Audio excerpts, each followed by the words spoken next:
Iná pẹ́. Gbogbo wa lápapọ̀ iná pẹ́. Mo lára mi lọ́wọ́ bọ̀dà tó wọ̀ òtúnra yìí. Ọ̀pọ̀ ìpín ìwọ̀n púpọ̀ rẹ̀. Mẹ́mọ̀ lùsí tọ́lí ti yẹ̀yẹ̀ mọ̀ tí wọ́n tó bá tọ́lẹ̀. Ewu ń mọ̀rọ̀ nù nídìí rẹ̀. Yes. The road blocking is moving. Please, be careful.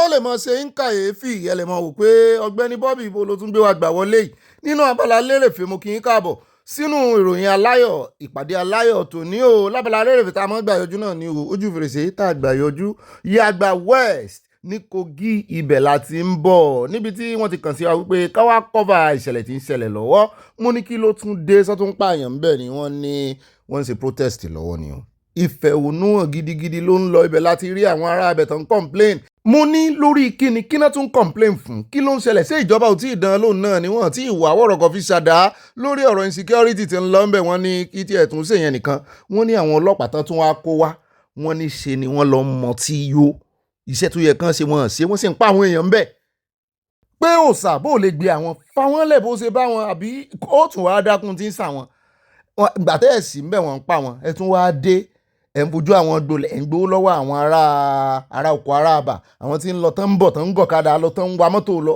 ẹ̀ ń ṣe road block ẹ̀ ń gbowó lọ́wọ́ wọn owó náà sì rèé ọtí lẹ fi mú ẹ̀ tún ń bá àwọn èèyàn àwọn sùn irọ́ o àwọn ò ní gbà fún ẹ kó kárágá yín kẹ kú òǹdó àwọn. mo ní ṣé kò jù bá ń lọ mo ní ṣé bí nìkan ni wọ́n ní rárá wọ́n ní àti ìsànlú àti gbogbo environment ibẹ̀ mo ní ẹ̀jẹ̀ á gbé sétí àwọn ará yìí o. Now here in Isanlu, the police officers are drinking beer while we are suffering on the road. Yes. How possible is it? How possible is it? We are actually in their midst now. The police officers, they are here taking beer and we are suffering.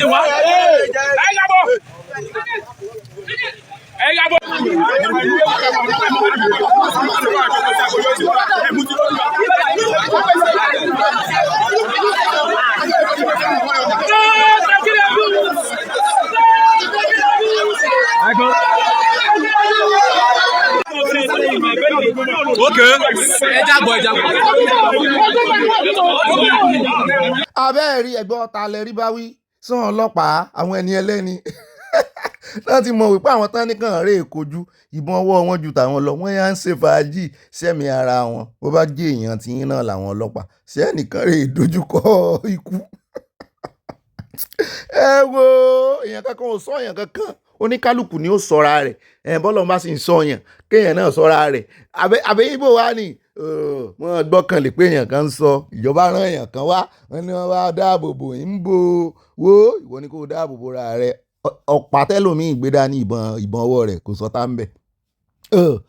Ẹ wo ẹ jara yín gbò bá yá ẹ̀yin lẹ́gbàrà yín lẹ̀ kò sí èèyàn kankan tí ó wà gbà yín ó dẹ̀ já kó ń bẹ́ o ẹ já wá lọ tààràtààrà sí ìpínlẹ̀ Èdó níbi tí àwọn ọmọ ìpínlẹ̀ Èdó fúnra wọn náà ṣí àfídíò ìjáde o mùsíọ̀mù lẹ̀ ń wò yìí mùsíọ̀mù ńlá wọ́n kó àwọn nǹkan ṣẹ̀ǹbáyé sí wọ́n tiẹ̀ ti pa bá a ṣe ń gbọ́ ṣùgbọ́n wọ́n ní sáà dédé ni wọ́n kàn dédé lé àwọn investors àwọn òyìnbó àtàwọn tourist wọ́n ní ìpínlẹ̀ Èdó ìjọba abẹ̀lò nìkan lé wọn jáde mo ní kí ló dé sàn ká nǹkan mọ́ wọn lọ́wọ́ ni sàn jí nǹkan ṣẹ̀ǹbáyé ni àbọ̀wọ́n tó ti jí èrè wọn ní rárá wọn ní kán sáà lé wọn jáde àwọn ará wọn náà ń bẹ̀nà tó wá ń ṣe gbọ́ ìsọ yìí ni o wípé nítorí ìgbésẹ̀ tí Trump gbé pé torí ẹ̀ ìjọba ìpínlẹ̀ Èdó náà ìyẹn Ọ̀pẹ́bọlò pé kò lè sọ̀rọ̀ dáadáa ṣùgbọ́n fẹ́ fi accent sọ pé kò lé gbogbo àwọn òyìnbó tó wá tán wá ṣe tourism ni wọ́n ṣe wá gọba ìtàn fẹ̀nù ọ̀rà tó bá jẹ́ lóòótọ́ ni sí ọ̀nà àti gbẹ̀san tí Trump fẹ́ ṣe Ọ̀pẹ́bọlò ìṣá àbáwọn olóṣèlú yín sá. They are all living. They are living. They are evacuating them out of Emowa. This is the Benin Royal Museum. You can see they are evacuating them. Wọ́n náà lẹ ti rí yẹn o Royal Museum ní o wọ́n ní ọba Ẹdó náà mọ̀ sí mo ní wàhálà tí wọ́n nìyẹn aláàgò ní ó pa aláìsíwọ́tẹ́ jẹ́ akóńbẹ́ jẹ́ àdọ́dọ̀ General Danjuma àwọn èèyàn tó ti túlé kan ọ̀rọ̀ rẹ̀ wípé ó sì kìlọ̀ o fún ọmọ Nàìjíríà wípé àwọn ọ̀gá ológun gangan náà ń gbàbọ̀dé pé bísínẹ́sì náà ń fi ọ̀rọ̀ terrorism ṣe kò lè lójútùú só wá lójútùú sá abájọ tí kan nú wọn tó fẹ́ yọyín síwájú kámẹ́rà lánàá tó ń kìlọ̀ fún Danjuma ti ń kìlọ̀ fún rèé o ẹ bá ń tẹ̀sí ẹja gbọ́. bó ṣe sọ̀rọ̀ nígbà náà. The armed forces are not neutral. They collude. They collude. They collude with the armed bandits. They kill people, kill Nigerians. They facilitate their movements. They cover them. If you are depending on the armed forces to stop it, you will all die one by one. Taraba is a mini state. It's a mini Nigeria composed of various ethnic groups living together reasonably. ó náà lẹ ti gbọ́ lẹ́nu General T.Y. Danjuma kò ṣe sọ̀rọ̀ yìí o òótọ́ ọ̀rọ̀ ló sì sọ wípé bẹ́ẹ̀ bá ń retí wípé kí àwọn ológun wá gbà yín wọ́n ní gbogbo everybody ló máa kú tán ṣé kò wá mọ́ rí bẹ́ẹ̀ lọ àwọn kìíní sì ti sọ̀rọ̀ báyìí wọ́n ní kò sógun kò sọ̀tẹ̀ wọ́n ní àfi Trump tó fẹ́ dógun lẹ̀ àwọn Sultan ó tún ti sọ̀rọ̀ lónìí báyìí ẹ jẹ́ àkọ́kọ́ mú ọ̀rọ̀ sọ lórí ti T.Y. Danjuma náà torí ọ̀pọ̀lọpọ̀ àwọn ará rẹ̀ ní north wọ́n ń sọ̀rọ̀ sí wọ́n ń bú wọ́n ní kí ló dé tó ṣe sọ̀rọ̀ báyìí wọ́n tún ní kí ló dé táwọn ọmọ Nàìjíríà sì rè wú síta ẹ̀wọ̀n sí ní wú síta wọ́n á wú síta ibi tẹ́ ń wò ní ìsìn Katsina ni níbi tí àwọn bandit ti jáde wá wọ́n ń celebrate wọn ni wọ́n náà fẹ́ ṣe peace deal àmọ́rọ̀ kan nu wọ́n bọ̀ wá níbi tó ti sọ̀rọ̀ wípé ó ṣẹ̀ṣà pa ni pé ẹ̀yin lẹ ti àwọn dé ìkóríta táwọn dé ẹ̀yin lẹ ṣe ẹ̀sìn mọ̀ pé kan nu wọn náà sọ̀rọ̀ lánàá yẹn Gumi wípé wọ́n revenge ni ẹ̀yin lẹ ṣẹ̀ wọ́n àwọn náà tún ti wá sọ ẹ̀dà ọ̀rọ̀ Gumi báyìí o wọ́n restructure ọ̀rọ̀ Gumi nǹkan kan àwọn tẹ́ ń bá gbèrè àwọn níbọ̀ yín rè àwọn tẹ́ ẹ mú létí rè tẹ́jọ́ ń pera yín ní countrymen ẹ̀yin jẹ́ Nàìjíríà lẹ́yìn òdì àwọn tẹ́ ń wò iná Nàìjíríà náà jẹ́ lẹ́yìn òdì o. Inú àkójọpọ̀ ròyìn láti mú ti ìkànnù wọn tó sọ̀rọ̀ wá ṣùgbọ́n ẹja lọ sọ́dọ̀ Nuhu Ribadu ní ọdún bíi mélòó kan sẹ́yìn fọ́nrán ibi tán náà ti lọ ìlú òyìnbó tán ti lọ fẹjọ́ sùn USA fọ́nrán rẹ̀ wà tán ti ń kọ́ńplé kan ní kán wá ràn wọ́n lọ́wọ́ kẹ́ ẹ bá a mú ìgbà tí USA ti ń ràn wọ́n lọ́wọ́ bọ̀ o ọ̀rọ̀ lẹ ti gbọ́ lẹ́nu Danjuma yìí o Danjuma ò sọ wípé USA ló wà lẹ́yìn àwọn Boko Haram o ó láwọn ọmọ iléeṣẹ́ ológun yín ni o tán bá ń túrọ́ tà fún yín tẹ́yìn náà ń kówó lé rọ́ onírọ́ pàdé onírọ́ ni o ẹ jẹ́ á gbọ́rọ̀ tí Nuhu Ribadu sọ ní ọdún díẹ̀ sẹ́yìn ní USA o tán lè fẹjọ́ Goodluck Jonathan tán lè fẹjọ́ rẹ̀ sùn gbà náà o tán wá ń fẹjọ́ tiwọn náà sùn USA kan náà báyìí tínú ń bí wọn o. Because of all the other problems, it must be given priority. And let's stop these terrorists. Let's stop these bandits. Let's stop these extremists. Let's stop them. The world can do it. Let us be given back our freedom. We want to live like the rest of the world. They have robbed us of our freedom of doing basic things. You can't live normal. So from there we saw Fulani men from across the forest, from Pabuduk area, coming towards the direction of our village, Kurabirom there. We reported to the security that were there in Kurabirom. It was only 5 mobile personnel that were there. So the security saw them coming. So they came and met at Sale's house. They went to Sale's house. I believe they had a meeting there. From there now, they proceeded to Kurabirom. When they reached Kurabirom, they started chanting, Allahu Akbar, Allah ba Musa, say Baba Buhari. So immediately they finished this chanting, they started shooting sporadically. We, the men that were there, we run to safety areas. Even the security, they flee away. The security run to Kura Falls. So we run to safety areas. So from there, they started burning our houses, looting our properties. That attack started around 5 o'clock in the evening. We were thinking that maybe because we reported it, the FOB commander was nowhere to be found. Ta ló máa jẹ́ security officer tàbí ọ̀gá àmì tọ́wọ́ rẹ̀ mọ́ ṣùgbọ́n tó mọ̀ wípé àwọn tọ́wọ́ wọn ò mọ̀ ló pọ̀ jù nídìí iṣẹ́ àwọn tí ó wà rè ìdáyà kògùn ẹ̀yin náà bá ń rò ó pẹ̀lú ohun tí Danjuma sọ torí ẹ̀ lè ṣe rí wọn tán ń sà ẹ jẹ́ á sún síwájú ẹ jẹ́ á sáré dọ́dọ̀ rẹ̀ nù tó sọ lọ́jọ́ sí íńtánẹ́ẹ̀tì ò gbàgbé. Bola Tinubu. Now you see, if you condemned Hush Puppy, but you did not condemn Bola Tinubu, I mean, it's likely you are a hypocrite. You're a hypocrite, and there's a reason why. You see, bullion vans entered Bola Tinubu's home on the eve of the last presidential elections. You know, in a country like Nigeria, notorious for vote buying. Now, ordinarily, Bola Tinubu should have been arrested and investigated if the country is based on the rule of law, like the United Arab Emirates, where Hush Puppy was arrested. But what we're seeing instead is we're seeing Tinubu acting like a cowboy.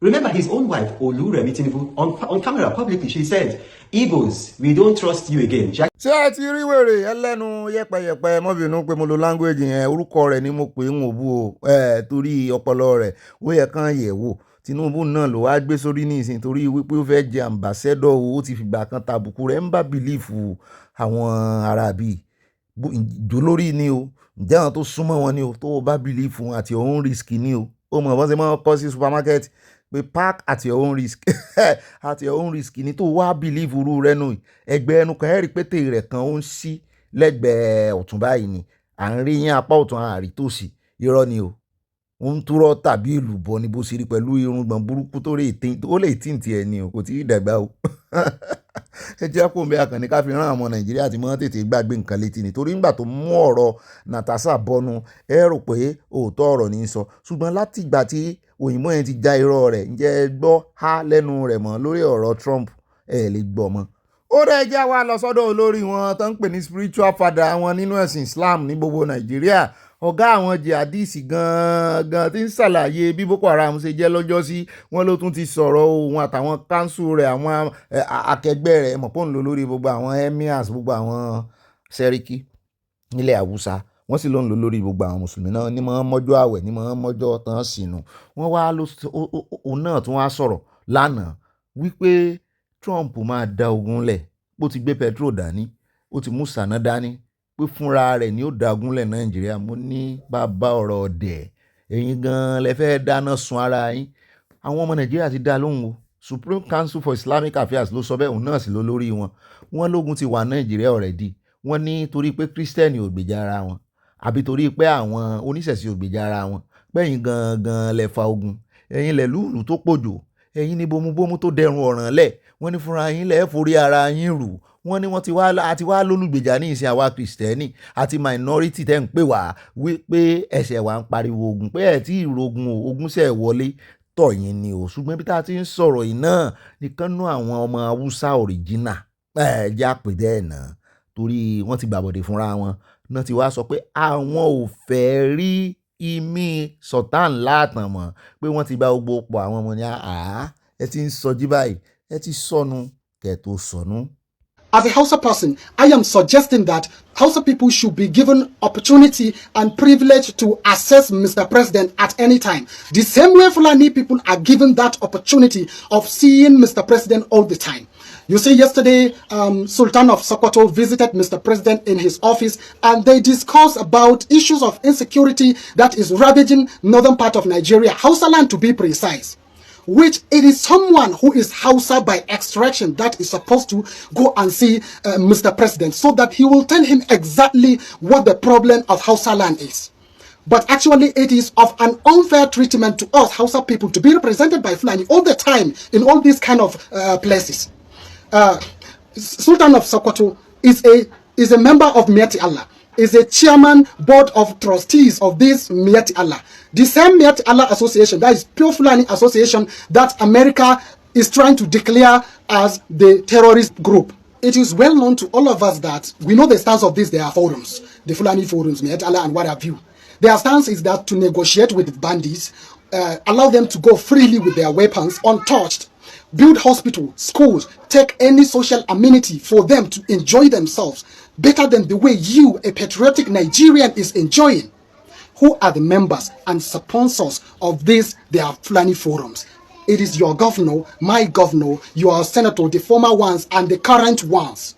You are imams because all of them are the members of these, their Fulani forums. They never thought of, okay, let us help our Hausa people to build their own Hausa forums. None of them ever thought about this. None of them. Okay, Nazwa. So now tell me, my brother, what will become the fate of our national security if I tell you that the people who are advising president on security matters are all the members of this Fulani forum that we are talking? ṣé ẹ gbọ́ intelligence ló fún yẹn o àtẹ̀mí náà o wípé Sultan ti ń gbáwájú gbẹ̀yìn àwọn ọ̀ràn nílẹ̀ Haúsá ọmọ ní ẹ̀ẹ́fẹ́ la tí mọ̀ nǹkan kan tí gbóhùn sókè láwọn olórí mọ́ wọ́n ti gba gbogbo yín wọ́n ti ń gbàṣe yín ṣe wọ́n gba ògo yín lò wọ́n ní gbogbo bí ṣe ń lọ tí ń bọ̀ bí ilẹ̀kẹ̀ ẹ̀dí sí Aso Rock wọ́n láwọn kọ́ làwọn ràn o wọn náà ti ń gbóhùn sókè wọ́n ní àwọn ọ̀ríjínà Haúsá kan jẹ́ káwọn ní access sí president pé bí president ó bá sì sọ̀rọ̀ lórí ọ̀rọ̀ security ọ̀rọ̀ ètò ààbò Nàìjíríà pàápàá jùlọ tó ní í ṣe pẹ̀lú ṣáìdì àwọn lọ́hùn lókè ọ̀yà wọ́n ní àwọn ọmọ onílẹ̀ tó jẹ́ ọmọ Haúsá nìkan máa pé interest àwọn Fúlàní ó ní Sultan ní lọ́kàn abálájọ tó ṣe gahùn sókè tó sọ wípé Trump fẹ́ dogun lẹ̀ mo rò pé tí ó lọ sọ fáàrẹ Tinubu náà ló bá wà rẹ Tinubu kàn gbọ́rọ̀ lẹ́nu rẹ̀ tó bá wù wọ́n kàn gbọ́rọ̀ lẹ́nu àwọn Haúsá gangan ń kọ́ àwọn olórí wọn dáa ẹni wọn ni mọ́ wọn ti parẹ́ bí ìṣòdà ẹja dọ́dọ̀ ààrẹ fúnra wọn níbi tán ti gbóhùn sókè tí presidency fi sọ wípé ìpànìyàn ti ń wá láti di terrorism agbésùnmọ̀mí bandits nǹkan ISWAP ní o àti ẹ̀gbọ́tán ní àwọn méjèèjì àwọn àti ISWAP àti Boko Haram wọ́n náà pàdé lẹ́sí ògbèjì wọ́n ń sá lọ Lake Chad wọ́n ní wọ́n nara wọn wọ́n ń para wọn torí wọ́n ní wọ́n ń claim ownership mu ní níbi tí àwọn ọmọ onílẹ̀ Nàìjíríà gangan wà àwọn Boko Haram méjèèjì wọ́n claim ownership wọ́n agree ni mi rò pé wọ́n agree ni ààrẹ yín sá ti sọ pé 81% ikú tí ń tì di agbésùnmọ̀mí wá wọ́n ní ó ti dínkù by 81%. Ibi tèmi àtàyà ti fẹ́ mọ́ ro ọ̀rọ̀ yẹn nìkan náà àwọn wòlíì wọn tán máa ń ránṣẹ́ ti gbà mọ́ wọn lẹ́nu lóòótọ́ máa ń sọ̀rọ̀ gidi lẹ́ẹ̀kọ̀ọ̀kan ọ̀rọ̀ tó bá bá a lára mu ṣùgbọ́n ọ̀pọ̀lọpọ̀ ọgbà 81% inú ọ̀rọ̀ bàbá yìí náà ìsọkúsọ ló pọ̀ jù mẹ́ ẹ jẹ́ àgbélé yìí tó tún sọ nípa Trump ó ní Trump ó ní Jonathan ní Trump fẹ́ lò mo ní ṣé prophecy rí àbí permutation àbẹ́ ń ta bàbá àjẹ̀bù òun náà ló sọ̀rọ̀ lórí ọ̀rọ̀ ti ọmọ agbábọ́ọ̀lù ọjọ́ sí o wọ́n fi ṣe yẹ̀yẹ́ gan ni o wọ́n fi ń pa wẹ̀ẹ́dẹ́ òun náà lẹ́wọ̀ yìí tó ti sọ pé káwọn fáǹsì ẹ̀ wá bùn pọ́mọ yìí ò lè soríire òun fún ní ọdún 4 ìràwọ̀ rẹ̀ ó tó jó tán ọmọ ọlọ́mọ ń soríire láàrin ọdún 4 tó ti fún un náà lọ́mọlọ́mọ ti ń soríire o àwọn fáǹsì ẹ̀ wá ń jó wọ́n fi ń pa wẹ̀ẹ́dẹ́ wípé òsì mẹ́sórí rẹ̀ já gbọ́ ibi tó ti ń sọ̀rọ̀ politics àwọn eléyìí mi rò pọ̀ ń ríran wọ́n kàn máa ṣe ọ̀pọ̀ jẹ́ pé tíjọba bá fẹ́ gbé ìgbésẹ̀ wọ́n lẹ́ni tí ń fún wọn lọ́wọ́ ní inú ìjọba tí ó mọ̀ fún wọn lọ́wọ́ ìgbésẹ̀ tíjọba fẹ́ gbé wọ́n wà máa fi ṣe prophecy fáwọn aráàlú. I'm to tell the both opposition and ruling party these warnings. Well, Donald Trump wanted to support Jonathan. Donald Trump is planning to use Jonathan against you, Tinubu. Take it or you don't take it. Just watch out on this. He's desperate to use Jonathan.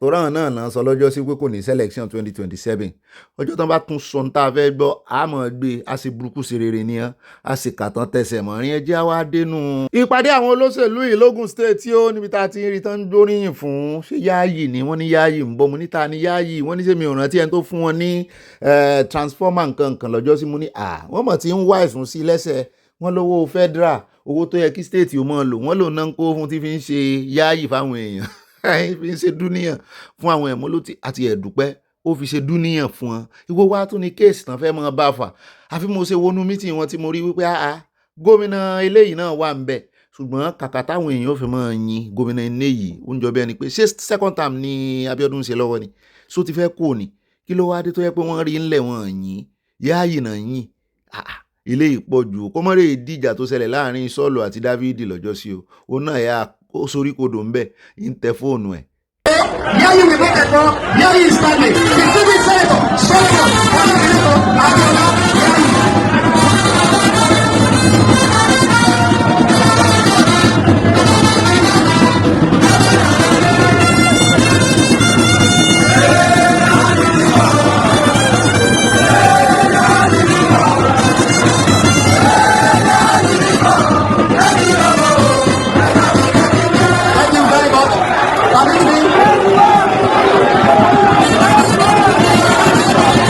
náà lẹ ti rí yẹn kò sí tó kàn wá pẹ̀lú òṣèlú wọn ṣùgbọ́n Abíọ́dún soríkodò ń wò sí ẹyẹ.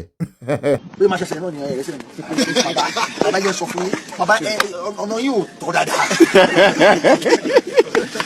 bàbá ní báwo ni lọ́nà wo ẹ sọ fún mi o ṣé pé mo mú kóòtù pé kí n má jẹun àbí báyìí.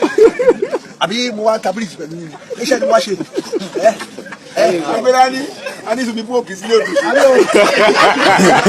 ilé olówó ló máa wà. òótọ́ yẹn kó tó jọba kó tó dórí adé kó tó dórí àpèrè bàbá rẹ̀ ní ti mọ́ ṣàwàdà ayọ̀ ló bá dé lọ́dọ̀ ní ọ̀fìfẹ́ adéyẹyẹ ògúnwùsì ẹ fi ọba ilẹ̀ bó ṣe mọ̀ ọ́n ṣe nù ayọ̀ rẹ̀ ò ní dìbàjẹ́. In as so much as people like me are breathing on earth, we will not allow this thing to happen. This message is directly to Donald Trump. Please and please, you people should share it as well as you can. Donald Trump, what we want you to understand is, we Muslims in Nigeria, we are not scared of death. We're born and we know that we are going to die, no matter what it is. We Muslims, we know the ayah in Quran that is saying, Kullu nafsin dha'iqatul maut. Though each and every soul must taste death. So you are going to we are not happy for that. Instead of you to bring solution, but you are intimidating us that you are going to take an action on soldier who tell you that we are scared of death. We know that we are going to die. Ọkùnrin tó bá wà responsible ever ní peace of mind. Nítorí wípé gbogbo bí ó ṣe satisfy family ẹ̀ bí ó ṣe múnú family ẹ̀ dùn ní retí yóò mọ̀ sá. Tó bá bọ́ níbi owó school, ó máa ronú bó ṣe máa sanwó lé. Lásìkò tó ń sanwó lé lọ́wọ́ yẹn náà ló máa ronú bó ṣe máa parí sáyẹ̀tì títí ẹ̀. Ó máa ronú báwo nínú ìyàwó òun ó ṣe dùn, báwo nínú àwọn ọmọ òun ó ṣe dùn. Kò ní fẹ́ fi ìgbà kankan fi family ẹ̀ sílẹ̀ láì tọ́jú. Bẹ́ẹ̀ náà ló sì níyà àti bàbá. Ó lẹ́gbọ́n, ó dẹ̀ láwọn àbúrò lẹ́yìn tó máa ṣe fún. Bùkátà táwọn ọ̀rẹ́ náà ò gbẹ́yìn o tó máa gbọ́. Kí ló fà ní wípé ó fẹ́ kàn ṣe. Ṣé wá rí ọkùnrin tó bá wá gbọ́ fídíò yìí tó wá rí nídìí pé torí pé àṣẹdùn sọ pé ọkùnrin tó bá ní peace of mind ọkùnrin tó bá wà responsible kò ní peace of mind tó wá torí ẹ̀ sọ wípé ò ní ṣe bùkátà ẹ̀ mọ́ bó ṣe yẹ kó ṣe definitely ò wà responsible tẹ́lẹ̀tẹ́lẹ̀ náà nìyẹn.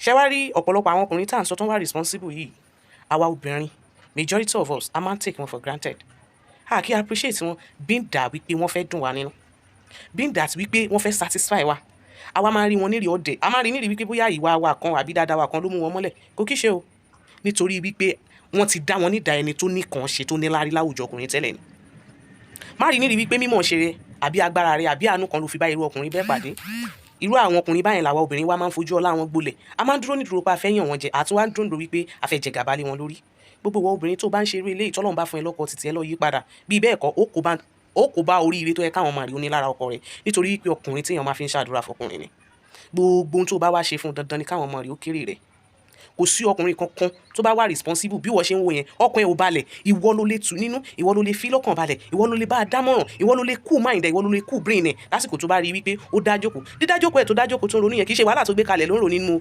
gbogbo wèrè tó ń ṣe yẹn náà òun rìn bó tún ṣe máa dùn mọ̀lẹ́bí ẹ̀ nínú tó máa tún satisfy ìwà àtàwọn ọmọ òun náà ló ń wá bẹ́ẹ̀ náà làwọn obìnrin tó já sí wípé adániwáyé dá wọn nídàá ọkùnrin tó já sí wípé àwọn náà ò lẹ́nì kankan tó ń support wọn even wọn bẹ́ẹ̀ ń lé ọkọ àwọn náà tún ra aṣọ sọ́kọ lọ́rùn àwọn náà ń sanwó lé àwọn náà ń tọ́jú àwọn ọmọ gbogbo àwọn obìnrin táwọn náà bá wà ní position báyìí wọn lè ever ní peace of mind kò sẹ́nì kankan tó bá wà responsible láyé tó máa ní peace of mind àwa tá a bá wà lẹ́gbẹ̀ẹ́ wọn ni kẹjẹ́ ká máa gbìyànjú láti máa dùn wọn nínú láti máa fi wọn láyà balẹ̀.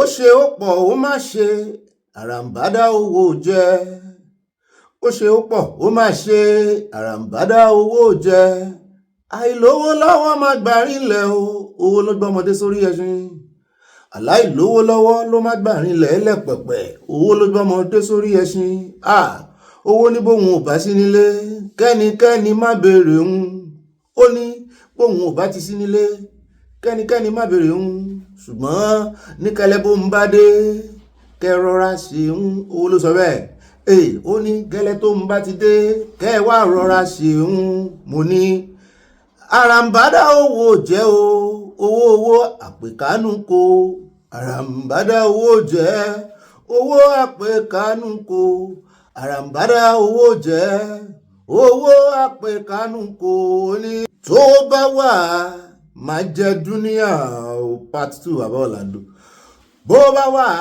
àwa ó jẹ vitamin àyà dúníà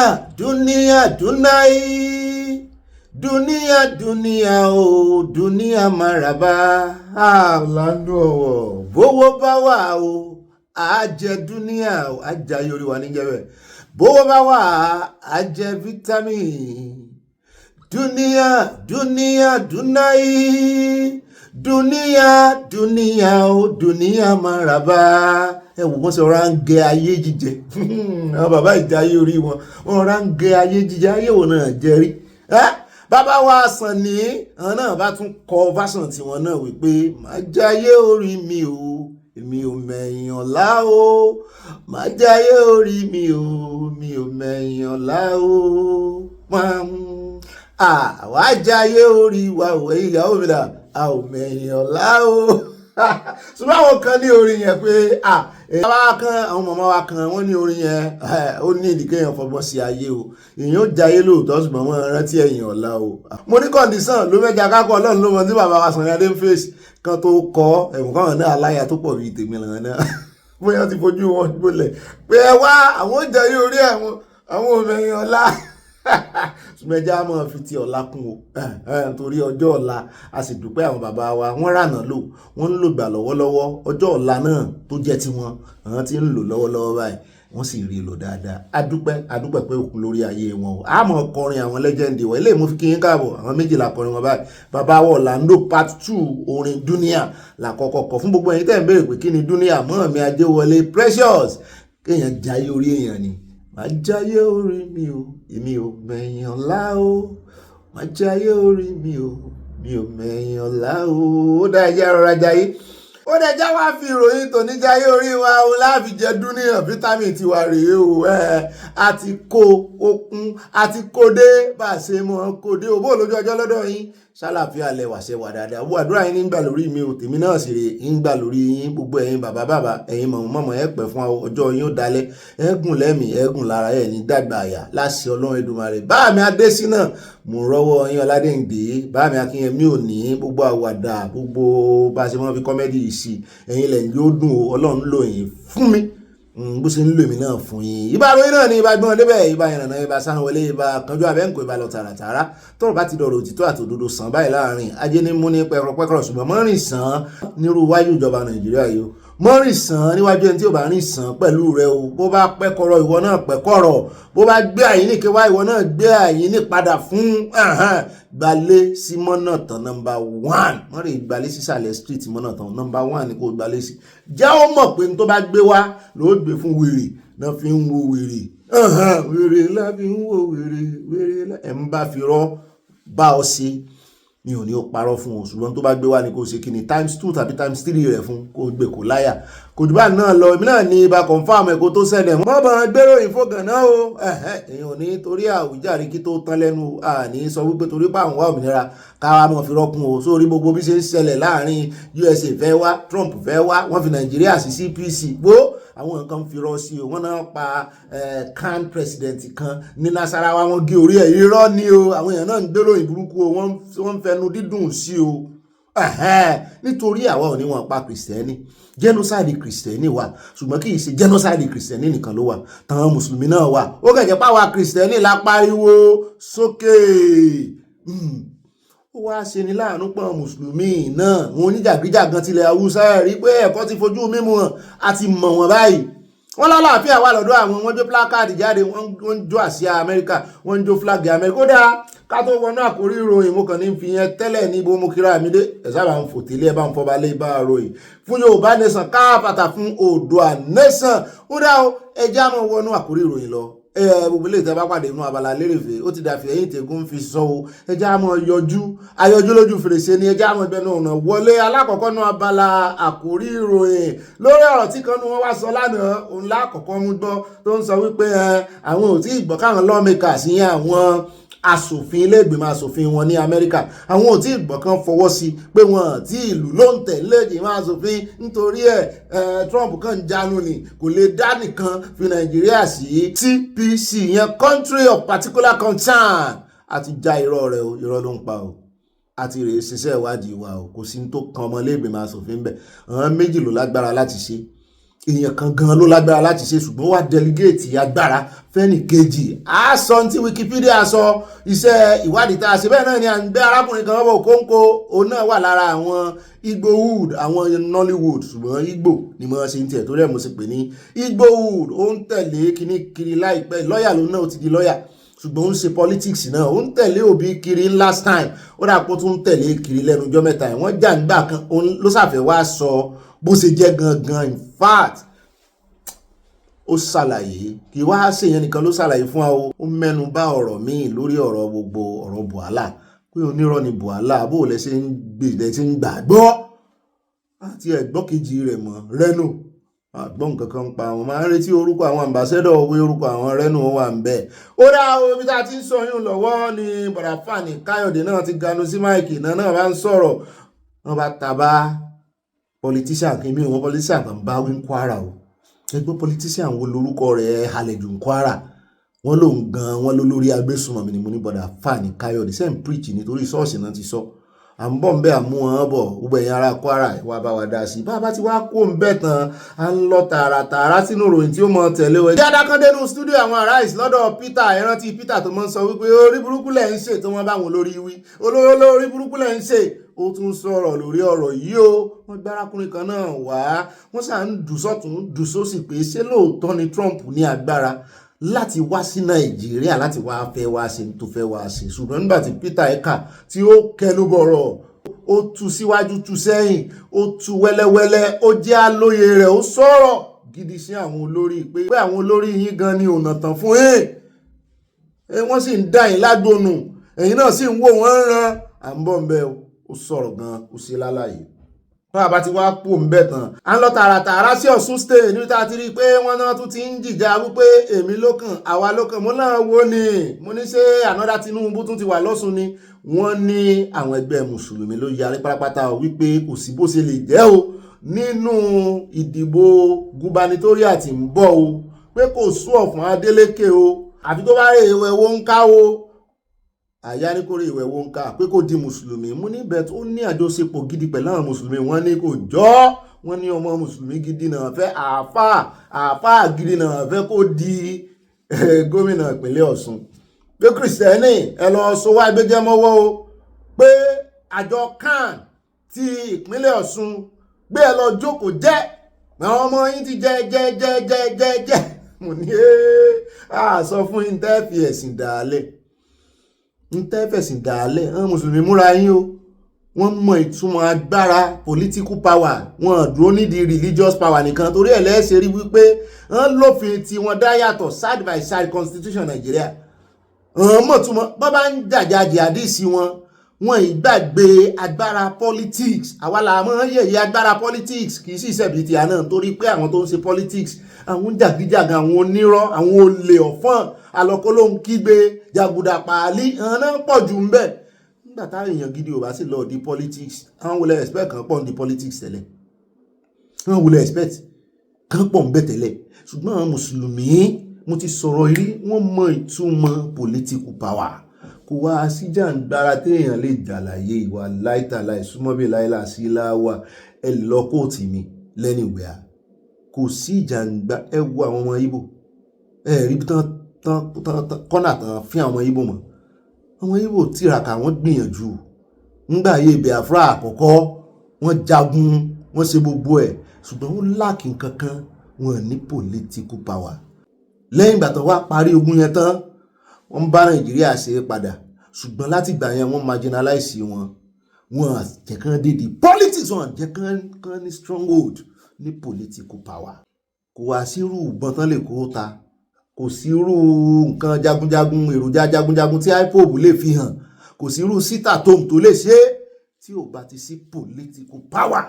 Political power ṣe kókó gan o. Wá sàwọn àlàyé ẹ̀ nígbà kan tá a sọ wípé imagine ni àwa kan imagine tó rọ́dà kó ti late fún ìran Yorùbá, gbogbo àwọn tá a ní political hierarchy wọn mọ̀túmọ̀ òmìnira, káná mọ̀túmọ̀ rẹ̀ ni yóò ti yá wa. Imagine kólódò dẹ́jẹ́ bó ṣe sọ lọ́jọ́ sí wípé òun believe no wọn Nàìjíríà, kó jẹ́ wípé ìdí ẹ̀ náà ló sì wà tó sì jókòó kó wá dé rúgbò tó wà yẹn. Ṣé a nídìí àti mọ́ bẹ̀yàn kankan pé jọ ọ̀nà tó fi tètè pin, ṣáà nídìí láti mọ́ bẹ̀ kó jẹ́ pé òun náà ń ṣe takuntakun kan mọ̀ dáadáa pé ẹ̀mí Yorùbá lè sàn wà nù rẹ̀. Ṣé ẹ nídìí láti bẹ̀ẹ́? Ó sì wà yá àwọn tán jọ ọmọra wọn náà, Afẹ́nifẹ́re tán bá ṣe gan kó tó dé dórí ipò, àwọn gan ń fẹ̀ fún ká tó rí nǹkan gbà lọ́wọ́ politician ni. Ṣùgbọ́n ìyẹn ò underestimate political power ṣe kókó gan o. Bó bá rí ìran rẹ tó nífẹ̀ẹ́ ìran rẹ̀ ó pé méjì o. Ìran rẹ lè dórí ipò kó má nífẹ̀ẹ́ ìran rẹ̀. Tó bá ní ìran rẹ tó dórí ipò ńlá tó wá tún nífẹ̀ẹ́ ìran rẹ̀ ó rí pé ní ìjìyà. Ó dá wà ń bọ̀ ń bẹ̀ lónìí náà ni kò ní dọ̀la bá ti wá kó ń bẹ̀ tán à ń lọ tààràtààrà sínú ìròyìn tí ọmọ tẹ̀lé a wà padà sọ́dọ̀ sí ọmọlẹ̀ amẹnubárò yẹn lánàá ṣùgbọ́n táìmù ti lọ àlè mú wa mọ́ níbi tó ti sọ wípé kán fi klọ́ọ̀sì sínú òfin tán fẹ́ ṣe lòdì sí àwọn lẹ́kítọ́rà o lórí ọ̀rọ̀ sexual harassment. ọmọ Nàìjíríà náà bá fẹ́ fún wípé kò sí tó burú kán fi klọ́ọ̀sì sí torí tí klọ́ọ̀sì ò bá wà níbẹ̀ wípé àwọn ará bí ò ní rí èèyàn gbèjà wọn o pé wọ́n mọ̀ parọ́ mọ́ wọn o mo ní kọ́kọ́ sòfin náà ṣùgbọ́n àwọn ọmọ Nàìjíríà náà ti wá dá sí i wọ́n kan ní kò sí tó burú pé kò ní dáa kankan sí òfin kán mọ́ fi klọ́ọ̀sì tí ẹni tó bá fẹ̀sùn kàn lè fi gbèjà ara rẹ̀ náà. wọ́n nítorí kété tó bá ti fẹ̀sùn kan anybody any lecturer ní ìsìn wọ́n ní gbérégbé ni o wọ́n ní gbérégbé ni o pé ó ṣeé ṣe kó lọ sẹ́wọ̀n yẹn pé in case tó bá jẹ́ wípé kò sí tó jọ tẹ́ni yẹn kàn fẹ́ parọ́ mọ́ lecturer. mo ní òkè wọ́n lè consider ẹ̀ ṣùgbọ́n kán mọ́ fi ba òfin jẹ́ o torí ibi tá a fẹ́ kí òfin fẹ̀dé gan-an àti ìgbọ̀pó fẹ̀dé bẹ́ẹ̀ a fẹ́ kó fẹ̀dé léègbìmọ̀ aṣòfin lọ́dọ̀ àwọn tó ṣòfin gan yìí ṣe lecturer nìkan la fẹ́ kó mọ́ mú kó kárí ilé nìkan fi ṣe bí eré bàbá Sàlá omidan kárí ilé àbí ṣe bàbá Sàlá ló ṣeré yẹn ni wọ́n tún gbé fúnra wọn lẹ́nu ọjọ́ mẹ́ta ìmọ̀ ń gbé àwọn nǹkan kan fúnra wọn ṣùgbọ́n mo dúpẹ́ lọ́wọ́ yín tẹ̀ ń bá mi tún tò lọ́yẹ̀ kò ní yẹ ẹlẹ̀ mọ́ mi màmá dọ́là ló bá ń tún tànà tó tí mo ti sọ wípé ṣé ìgè ló wọ́n gbé kinní kọ́rùn wáyé wọ́n lẹ́sẹ̀ nìgè fi wáyé o. ilé táwọn fi kásẹ̀ gbogbo rẹ̀ lẹ̀ á dé ọ̀dọ̀ ìjọba orílẹ̀-èdè United Kingdom ní ìtàn náà ti ń pàkíyèsí àwọn ọmọ wọn sí wípé ẹ wá o àwọn ilẹ̀ Haúsá àwọn ibìkan wà tẹ́ ẹ gbọ́dọ̀ rìn sí ní Nàìjíríà o ìgbà tí mo wo list báyìí ilẹ̀ Haúsá ló pọ̀ jù ń bẹ. a gbé yín débẹ̀ á fún ilẹ̀kùnrẹ́rẹ́ ròyìn bá a bá dénú àkójọpọ̀ ròyìn bá fi kún bá wà ẹ bá nínú bọ́dí ìròyìn àní rí jù báyìí lọ nínú àkórí ìròyìn tòní ní pápápá yámọ̀ wọnú abala tí ó mọ̀ tẹ̀lé Abala Sanawole ó yẹ ẹja ya fọ́tò wa o ẹ ṣe cheese ẹ ṣe Mùsìn Olóòṣà yóò dà fún wa ẹsẹ̀ yóò yẹ á ẹsẹ̀ lẹ́ẹ̀kan sí yóò yẹ á kò ní yẹ ẹ lẹ́ àmì àṣẹ Ìdùmarè àfi pákà ayọ̀ láàmú bára wáyọ̀ nídìílé aláyọ̀ yìí àti màámi mo rí dáadáa. alákọ̀ọ́kọ́ ń bẹ̀ ẹja lọ tààràtààrà sí inú ìròyìn kan tó jáde ní 2020 níbi tá a ti gbọ́ torí àwọn èèyàn mú ẹ̀rí jáde gidi gan-an báyìí fún ìjọba àtàwọn tó béèrè ẹ̀rí Sultan-Hausa tó wà lára àwọn tó béèrè ẹ̀rí wípé ẹni wọn pa Kìrìsìtẹ́nì ẹ̀rí rèé o 2020 rèé o ilé ìwé ìròyìn Punch ló gbé o níbi tí wọ́n ti sọ wípé federal government makes U-turn wọ́n láwọn ò gbà tẹ́lẹ̀ wípé Boko Haram pa Kìrìsìtẹ́nì pé wọ́n tágẹ̀tì Kìrìsìtẹ́nì wọ́n ní wọ́n wá gbà nínú ìròyìn ọjọ́ yẹn wọ́n ní February 28, 2020 àkọlé rẹ̀ sọ òun náà lè rí ẹ lè sáàjì ẹ lórí Google tàkọlé rẹ̀ sọ wípé federal government makes U-turn and admit that Boko Haram is targeting Christians. ṣé ẹ rí gbogbo ọ̀rọ̀ tán wá ń fẹ́ mọ́ pọ́n léwé ní ìsìn tán fẹ́ mọ́ túrọ́ tàbí èlùbọ́ tán fẹ́ mọ́ fi propaganda wé political propagandist ní wọ́n jáde ṣùgbọ́n èmi ò rò pariwo ilé ìgbà wọn o àdúrà ní kẹ́ ẹ jẹ́ á kún fún pé ìhàlẹ̀ pé ọ̀rọ̀ tí Trump sọ kó mọ́ jẹ́ ìhàlẹ̀ lásán ó ti gbé ìgbésẹ̀ ẹyọ kan náà ó ti gbé ní ó ti ṣàṣeyọrí lórí ìyẹn ó ti fi Nàìjíríà sí CPC ó ti designate wọn ìyẹn kà wọ́n lára ṣùgbọ́n wọ́n retí pé ó lè gbé ìgbésẹ̀ wípé ó tún lè wà fẹ́ wánu Nàìjíríà ẹ wá rí propaganda tán fi kún torí mọ̀mọ́ wa kan sọ amazing bóyá mọ̀mọ́ wa ni bóyá bàbá ni wọ́n ní ká la àwọn èèyàn lọ́yẹ̀ ká sí wọn nílà káyè wípé ẹ má jẹ́ kán parọ́ fún yín abẹ́ ẹ̀gbọ́n tí ìkànnà àwọn oníròyìn TVC náà ń sọ lánàá bàbá ẹni tó ń fọ̀rọ̀ òwe rọ̀ pẹ̀lú ẹni tó ń fọ̀rọ̀ òwe rọ̀ pẹ̀lú ló ṣẹ̀ wá ẹni tó ń fọ̀rọ̀ òwe rọ̀ pẹ̀lú ló ṣẹ̀ wá ń sọ fún wípé kò rí bẹ́ẹ̀ kì í ṣe Nàìjíríà ní USA fẹ́ wá attack gbogbo ìrọ̀lẹ́ ń pa àbúrò lẹ́sìn náà mọ́ kí nígbà tí ìṣepógun ṣẹlẹ̀ láàrin Nàìjíríà àti USA ìka àwọn ọmọ yín náà ló ké gbàjarì pé wọ́n ń pa wọn o wọ́n sì fẹ́ wá ẹ̀pù yín bàtàn sí ń bọ̀ ní ìsìn wọn wá rí pé àwọn tó ń pa wọ́n yìí náà ní ń pa ẹ̀yìn náà bó ti jẹ́ pé ẹ̀yìn ò wá ké gbàjarì lọ́dọ̀ àwọn ẹ̀yìn náà lẹ wá jáde ẹ wá fẹ́ sọ di ìjà Kìrìsìtẹ́nì àti Mùsùlùmí ìrọ̀lẹ́ pa ẹ wo orú ìwọ́de tán ṣe lánàá káàdì Kìrìsìtẹ́nì ló ṣe ìwọ́de báyìí àbáwọn ọmọ Nàìjíríà kan ló kóra wọn jọ wípé Trump wọn ẹ̀sùn kíní náà máa fi kàn wọ́n ẹ̀sùn treason náà máa fi kàn wọ́n ẹ wá wo gbogbo ìwọ́de wọ́n jó flag oní flag ààrá àwọn ọlọ́pàá kankan débẹ̀ kan já igba adámọ́lẹ́kùn fún wọn ẹ ń bójú Nàìjíríà jẹ́ dìmọ́ ẹ wá gbé flag Palestine ẹ mọ̀ bẹ́ẹ̀ ń pàrokò Palestine tán tí fún ní sovereign ní UN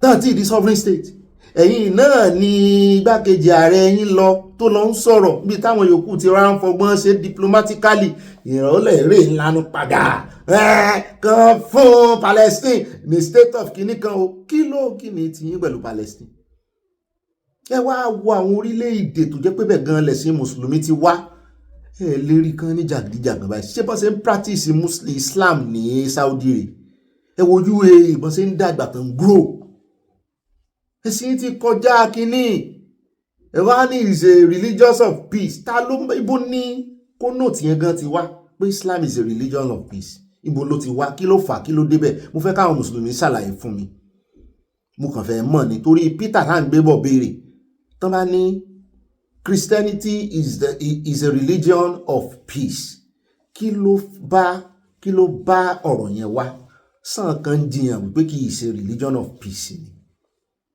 kí ló ń máwọn èèyàn jiyàn tí àwọn náà fi wá fi acronym yẹn gbà wípé Islam is a religion of peace wọ́n fẹ̀sùn kan Islam pé wọ́n lálàáfíà ni náà sì wá sọ wípé ẹ̀sìn alálàáfíà ni àbí ọ̀rọ̀ yẹn kàn wá èmi fẹ́ mọ̀ ni o nítorí táwọn alálàáfíà mùsùlùmí alálàáfíà èmi mọ̀ pé àwọn mùsùlùmí alálàáfíà mo ní wọn lọ́rẹ̀ẹ́ a ní wọn níyà ṣùgbọ́n a pariwo lé àwọn oníjàgídíjàgan lórí afẹ́ question yẹn tẹ́ bá lè bá wa dáhùn ẹ̀yin mùsùlùmí yín òtítọ́ ni o tẹ́ rí inú wa tẹ́ rí intention wa tá a fi ń béèrè ẹ̀ tó ráwọn míì ní ìsìn wọn rò pé bóyá kíní la tún sọ intention gidi ni mo fi béèrè mo fẹ́ kẹ́ ẹ jẹ́ kájọ máa pariwo so that wọ́n á rí yín yà sọ́tọ̀ pé wọ́n fẹ́ wá invade Nàìjíríà ṣé tí USA bá fẹ́ wá invade Nàìjíríà ṣé ẹ lè dá USA dúró ni kí lẹ lè fi dá wọn dúró ẹ sì wá gbọ́ lára ọ̀rọ̀ tí bàbá wa pásítọ̀ Adébóyè sọ lánàá kó tẹ̀ jẹ́ pé àwọn èèyàn sọ pé àwọn òkú ọ̀rọ̀ wọn jẹ́ o 100 days ti pọ̀ ju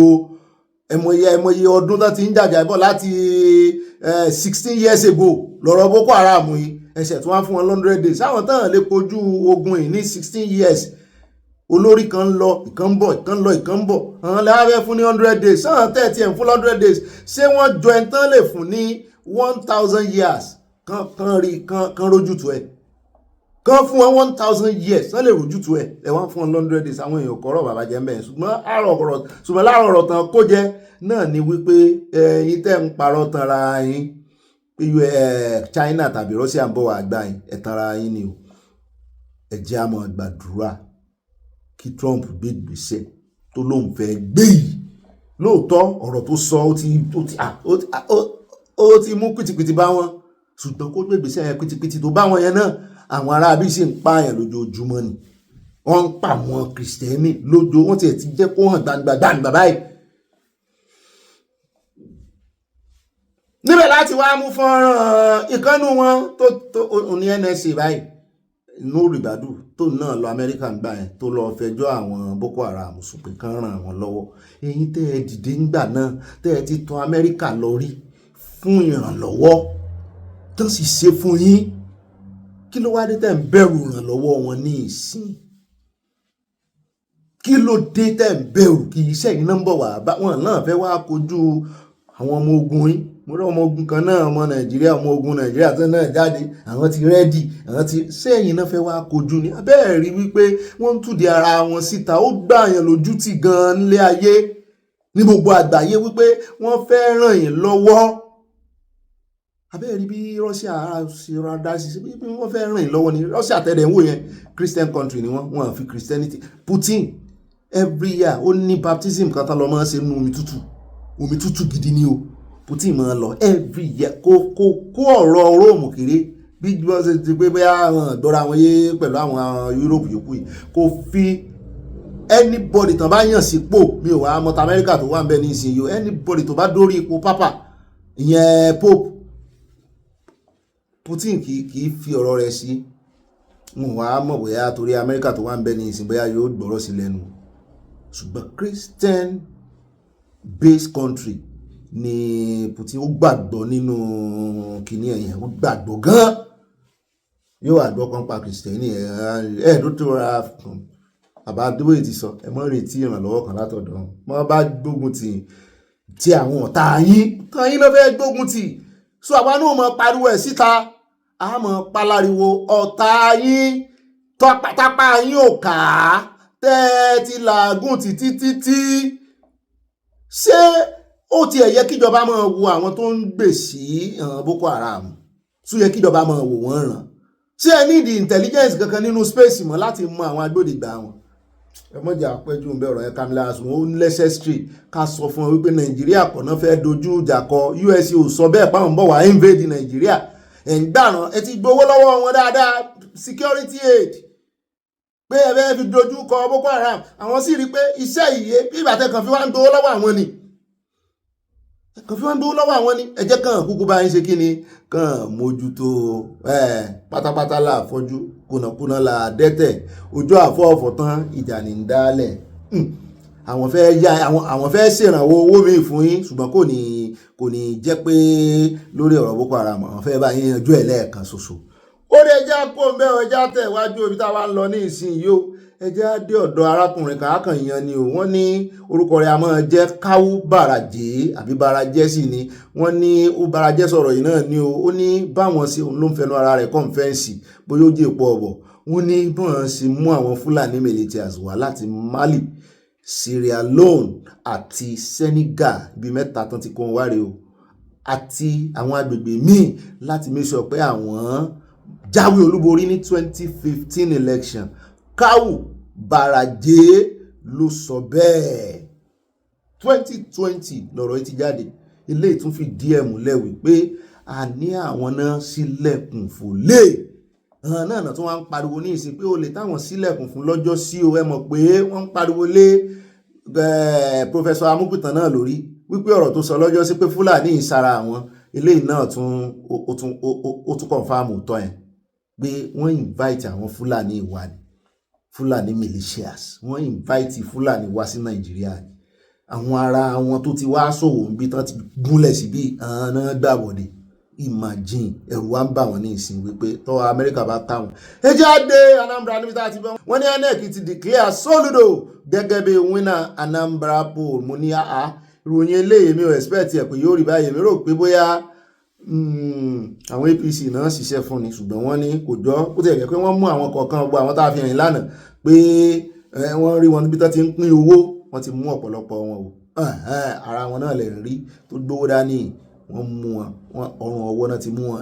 EFCC ló sì mú ọmọ ló dáa bẹ́ẹ̀ bóyá kí EFCC orí ọ̀rọ̀ owó náà sì ni kí EFCC ló mú wọn ó dẹ̀ já kó ń bẹ́ o nínú ìròyìn tí ọmọ tẹ̀lé báyìí nú abala ti Sanawole ẹjá sáré dé ọ̀dọ̀ CP ọ̀gá ọlọ́pàá lẹ́kọ̀ọ́ wọ́n tún ti ṣe fídíò míì jáde wọ́n ní ilé ẹjọ́ tí Sowore tó lọ wọ́n ní kò lè gbà á lẹ̀ lọ́wọ́ àwọn wọ́n náà fẹ́ mú sọ́wọ́ báyìí àwọn ó sì kọ́kọ́ fi ṣàhámọ́ prosecution wà bẹ̀rẹ̀ pé ilé ẹjọ́ tó sálọ náà ni ó dájọ́ fún pé ilé ẹjọ́ kankan ò sì lè dá wọn lọ́wọ́ kọ́ láti mọ́ sí investigation láàpẹ́ ẹni táwọn bá ti fura sí wọ́n tún mú ni ẹ̀sùn míì tún lè wà táwọn ó fi tún mú pé gbogbo bí tẹ́ bá ti rí Sowore gbogbo àwọn ọlọ́pàá náà ń bá wí pé kẹ́ ẹ mú bóyá jurisdiction Èkó nìkan wá ní o bóyá gbogbo àwọn ọlọ́pàá Nàìjíríà náà ń bá wí o torí Sowore sì wà lẹ́kìtì lánàá tó lọ ṣe marathon tí ń sáré sí nǹkan kan tó ṣe ẹ bá ń tẹ̀sí lábẹ́ ẹja gbọ́rọ̀ lẹ́nu wọn. I want to make it abundantly clear that I've declared him wanted and it still stands. And I've directed that anywhere he's been seen, whether in the media house or in any location, he should be arrested. And he has not shown up since then. If he's bold enough, he should show up. So I want to abundantly say clearly that we are still looking for him, and we are going to get him arrested and prosecuted in line with the law. And once the RAYE is gotten, we arrest him. We are going to join him in court for the same process, and we believe the court will be able to do justice to our case and remand him to prison custody while investigation goes on. So it is very clear. A lot of cases have been decided by the various courts in Nigeria, which include the Court of Appeal and equally the Supreme Court, that no any court has the right to stop police investigation, to stop police from carrying out the police constitutional responsibility. So for him to rush into court, I believe in the past he was being taken to court by various people, but it is now that he's rushing to court against the police. And I make it very clear, wherever he's seen, he's going to be arrested. Your question whether we place a bounty on him or not, I don't have that constitutional responsibility to place a bounty on anyone. Other relevant government agencies do so. But to the best of my knowledge, I have the power under the Constitution, section 215, subsection 1B, 4 and 5, to protect life and property in the state, and to maintain law and order, and to do this within my capacity as I deem fit. And I deem it very fit to declare Sowore wanted because of his threat on the welfare and the peace of people of Lagos State.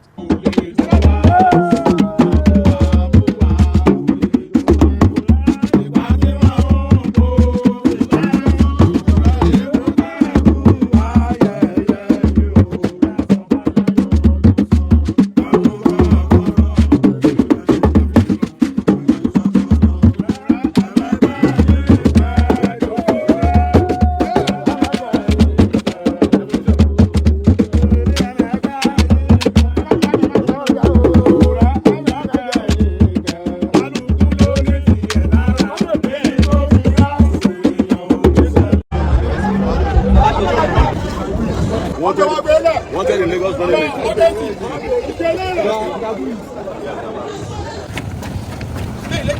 Left. Baba, left. Go, Baba, left.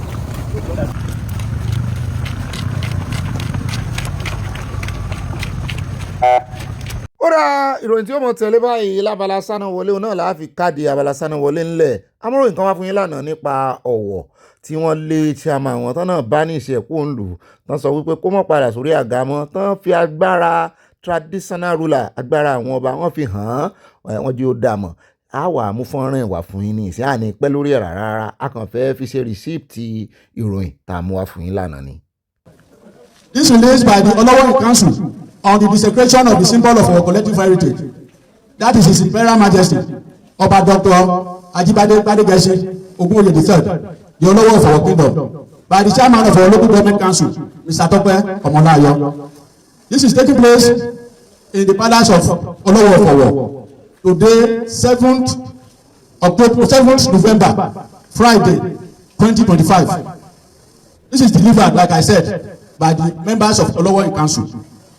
Distinguished members of the press, esteemed sons and daughters of our kingdom, ladies and gentlemen, we, the Olowo Council, welcome you to this urgent press briefing convened in the wake of a deeply regrettable and unprovoked affront to the reverse rule of the Olowo of our kingdom. His Imperial Majesty, Dr. Ajibade Badegesi Ogun III, the Olowo of Owo and paramount ruler of our kingdom, who doubles as the chairman of Ogun State Council of Obas. The council expresses its total outrage and unequivocal condemnation of the recent public insult and disrespect directed at His Imperial Majesty by an individual whose actions are nothing short of utter sacrilege and crass contempt. Members of the council, as a body of critical stakeholders, consider the sacrilegious attitude of the chairman as an act that should be treated with condemnation and negative sanctions that are rightly deserved, irrespective of his relationship with the royal family, which may have constrained His Majesty in taking immediate, extensive, appropriate actions, particularly traditional sanctions on the matter. All in all, we are duty bound to rise above sentiments, no matter who is involved, so as to avoid creating unpleasant precedent. The Olowo of our kingdom is not only a custodian of our ancient traditions, he is also a symbol of unity, peace and progress for the people of Owo, both at home and in the diaspora.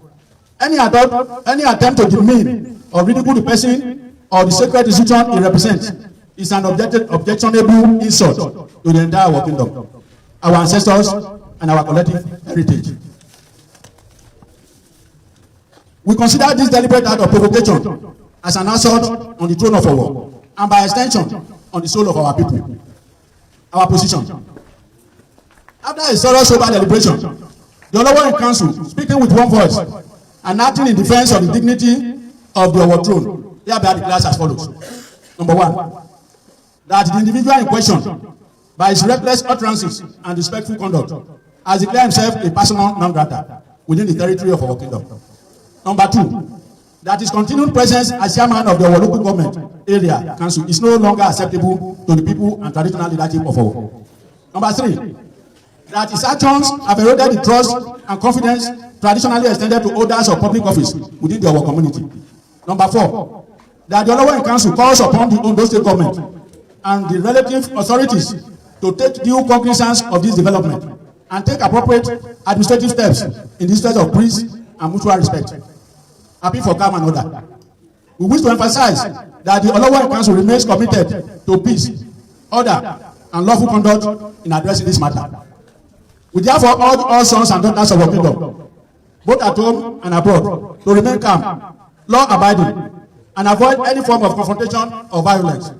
ó náà lẹ ti gbọ́ yẹn torí àwọn kan bá wa jiyàn wọ́n ní kí ni mo gbé ibo ni mo ti gbọ́ tán sọ wípé wọ́n bá ní ìṣe ẹ̀ from the land pé wọ́n ní kó mọ́ wọ̀ lọ́wọ́ mo wá ń bi wọ́n pé kí ni tiwọn persona non grata diplomatic language ni àwọn tó bá jẹ́ bíi ambassador sílùú kan irú eléyìí tí USA ṣe fún ìkànnà àwọn ambassador South Africa tán lè kúrò pé àwọn ò fẹ́ mọ́ lórílẹ̀‐èdè àwọn pé ó ń tẹnu àbùkù ba orílẹ̀-èdè àwọn n tán ń pè in fact ká sọ pé expulsion náà ń pè é wọ́n kàn léèyàn kúrò ń lù ú bẹ́ẹ̀ bá bí ìtumọ̀ míì bá sì tún wọ́ ẹ̀jẹ̀ mọ́ o ṣùgbọ́n gbogbo nǹkan sọ tá a kà fún ìlànà náà àfikún àyọkó ń bẹ o orí òótọ́ làwà gbé ìròyìn wálé gbogbo ẹ̀yin ọmọ ọ̀wọ̀ diaspora nílé lóko lẹ́yìn odi ẹ̀yin náà pélé kẹ́ ẹ béèrè ṣùgbọ́n nǹkan sọ là mú wa fún yín.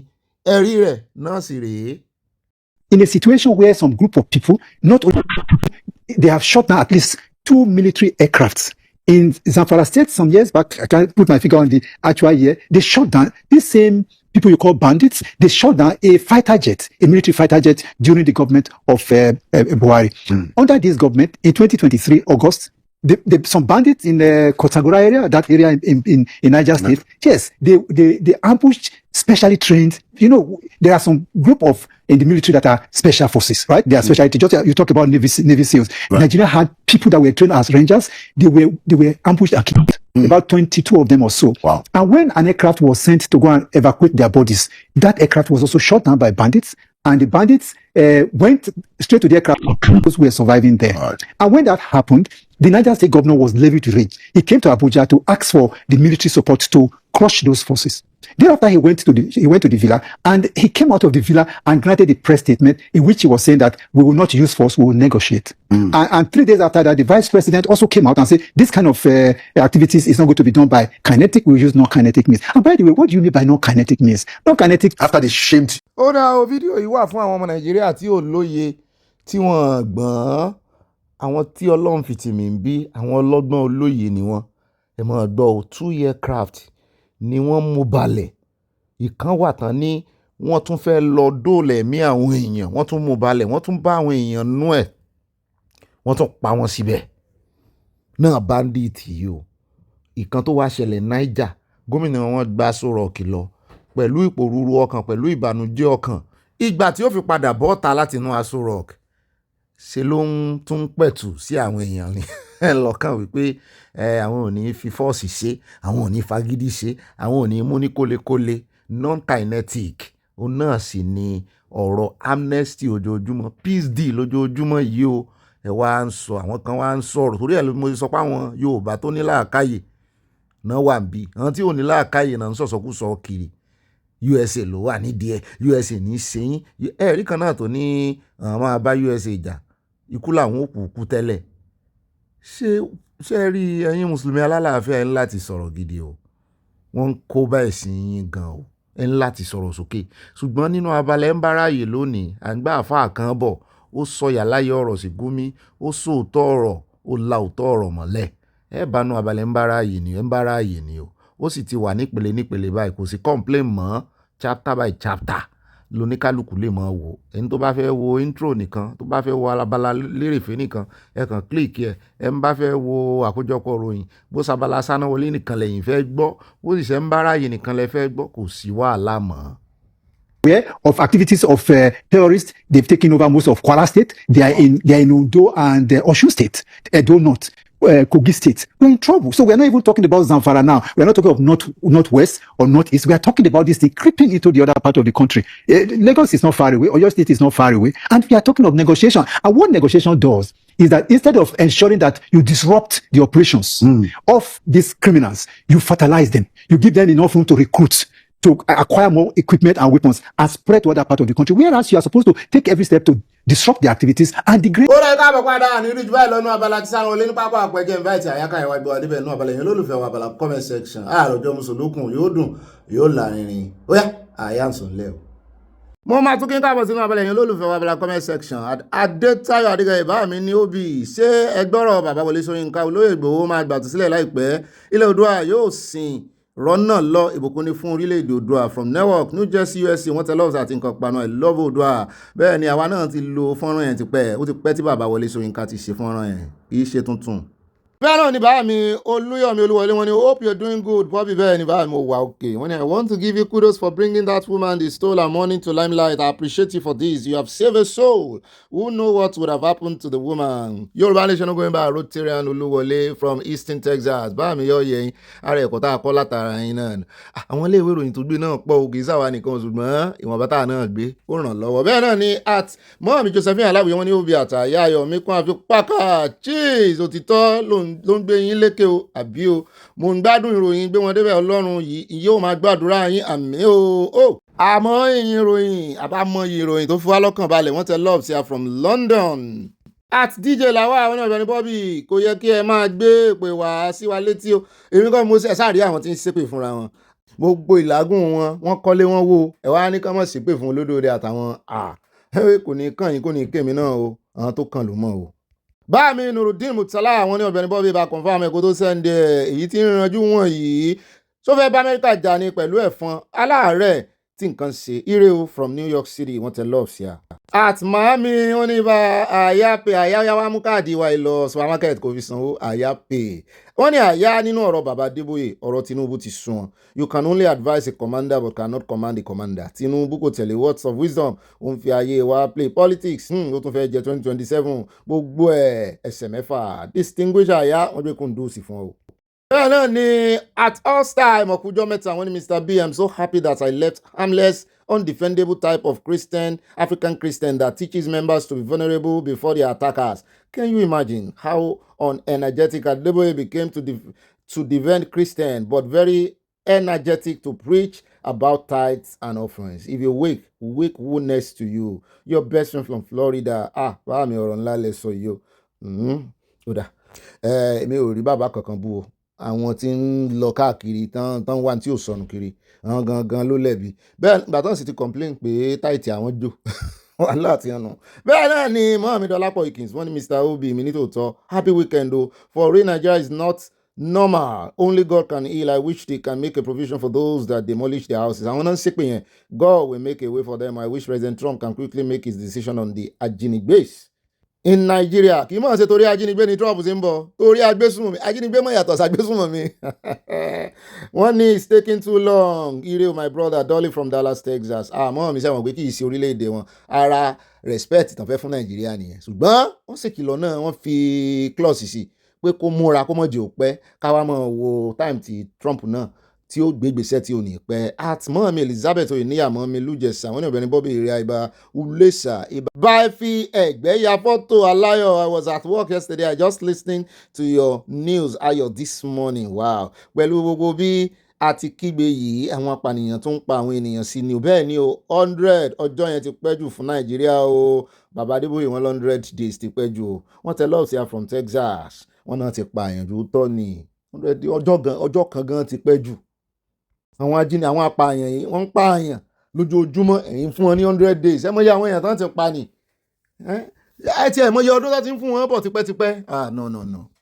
Tóyàn Adéoyè mọ́ mi dáadáa ikújọ́ mẹ́ta wọ́n ní Ọ̀gbẹ́ni Bobby tí a tó confam tó gbáàs carry go my brother tó sure mo wà ní ìlú Nàìjíríà báyìí kò ní ná nepa abalajọ tá a fi rọwọ́ inú ìròyìn everyday we buy epo for generator for the country my dear country I weep for gbogbo rádaràda Yorùbá nation ní kíákíá please come over my wonderful daddy Trump wọ́n tẹ lọ́ọ̀fù sí àti nǹkan panu. bẹ́ẹ̀ ni Ayọ̀adé Adélànà wọ́n ní ìyá Ṣàngó ọmọ òkè ọ̀yàkẹ́ àwọn Fúlàní tún ti ń tan ìtàn ilẹ̀ Yorùbá wọ́n ti ń tún kọ́ o Yorùbá ẹ fura o torí ẹ̀ làwọn náà ṣe béèrè ẹ bá wa wò dáadáa o. àti dẹ̀ra wọn ní adúpẹ́ ọmọ Odùduwà kò sí lára àwọn oníjàgídíjàgan abẹ́rẹ́ bí wọ́n ṣe ń pariwo léra wọn lórí tó wọ́n rí ti Yorùbá mú ọmọlúwàbí ni wá lọ́rùn ẹ̀kú ètò. mo dúpẹ́ Táíwò mọ́ mi ẹgbẹ́ sí alẹ́ tí kíni ká bá ń gbé sáráyé wọn ní Ọ̀gbẹ́ni Bobby Muslim ní dókítà tèmi náà l'Amẹ́ríkà àbí. mọ́ọ̀mí Alájà Mọ̀dínà Solomon wọ́n ní I agree with you mi etí gúnmi àwọn iṣẹ́ ìkápá àyànyàn dédé ní north ẹ̀pálẹ̀ gbogbo wọn mọ́. Mórí Adéyẹmọ bàbá mi ní Ọ̀gbẹ́ni Bobby ṣe bí ẹ̀yin náà rí ọkùnrin olóṣèlú tó ń fún wọn lówó yẹn ọwọ́ òsì ló fi ń pín owó fún wọn ó máa ṣe ó tún rí wọn fi lè lórí kọ́hún. Ọmọ́táyọ̀ Akínúsì wọ́n ní ó bí why 100 days and to do what gbogbo èèyàn ní question 100 days ní bàbá Adébóyè sọ wọ́n ní personal advice táwọn nù mọ̀ iye àwọn èèyàn tó máa pa ní 100 days yẹn.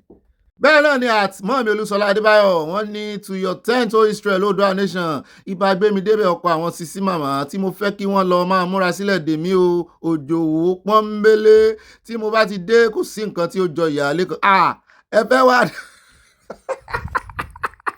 gbogbo ẹ̀yin ìyáálé ẹ wo ẹni tí mo máa fẹ́ lé yín rè mọ́ọ̀mí abẹ́ akínsọ́mọ́yìn mọ́ọ̀mí Títílayọ̀ wọ́n ti ní kò ní sí àlé mọ́mọ́ bá ti dé o. bá mi bá yọ Akíngbàlà mo ti bá yín yàwó bẹ́ẹ̀ náà ni wọ́n ní Ọ̀gbẹ́ni Bobby mi tó stand ibà òtítọ́ pásítọ̀ bá mi bá yọ Akíngbàlà wọ́n ní ẹni kú láíláí àmì o ẹ bá ń sàmì pásítọ̀ ló ń pray ẹnu anointing ẹ máa gbọ́rọ̀ burúkú lẹ́nu ẹyẹ àgbà Fúlàní yìí òpònú àgbàlagbà Yorùbá máa bọ́ bẹ́ẹ̀ fẹ́ bẹ́ẹ̀ kọ Oòduà nation ogun ìbámu tẹ̀lé ọ̀sẹ̀ àti nǹkan panu ká sùn láyọ̀ ká sùn rẹ o. abẹ́ ìtúnrí a tún ti jí o jíjí mo jí o bàbá tún ti ṣe programu mi Ọlọ́run ni kì í ṣe yẹn jẹ́ àlọ́ tààràtààrà sọ́dọ̀ mọ́ mi Agnes ṣẹlẹ̀ wọ́n ní Ọ̀gbẹ́ni Bobby please ask that speaker who are those people called ISWAP and what's the meaning of those called ISWAP abẹ́rẹ́ Islamic West African Province kọ́ ni àwọn náà wórílẹ̀-èdè wọn ni wọ́n sì láwọn ò lọ bí kankan ẹ̀yọ̀ tí gúnmi ní àwọn bandits àwọn ọmọ gbọ́ràn. mọ́ mi ṣọlá ọdún mo sún wọn ní Ọ̀gbẹ́ni Bobby àtàyà gbogbo ilé aláyọ̀ yìí ẹ̀ka alẹ́ o love you loads I can't love you less too ọ̀túnba ń kọ́ grandma ń kọ́ ẹ̀ bá ń kí gbogbo lé. Victoria Badejo mọ́mí ọ̀yẹ́ kò ní yẹ̀lẹ̀ wọ́n ní happy weekend to all on this platform including Aya Wonkio. Can't wait for Trump to come to Nigeria. Kano people are ignorant. That's why they flood the street chanting useless songs. Oòduà nation going back. The Anambra election results today will determine INEC chairman competence.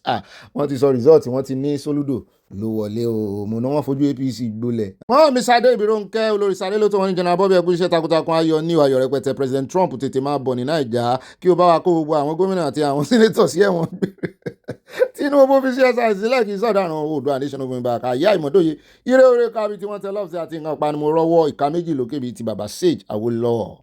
Sali Bakari wọ́n ní good PM I thought they say Gumi is well read. What has he been doing all this time for the bandit? What is the meaning of advocate? Kò mọ̀ tí ń sọ.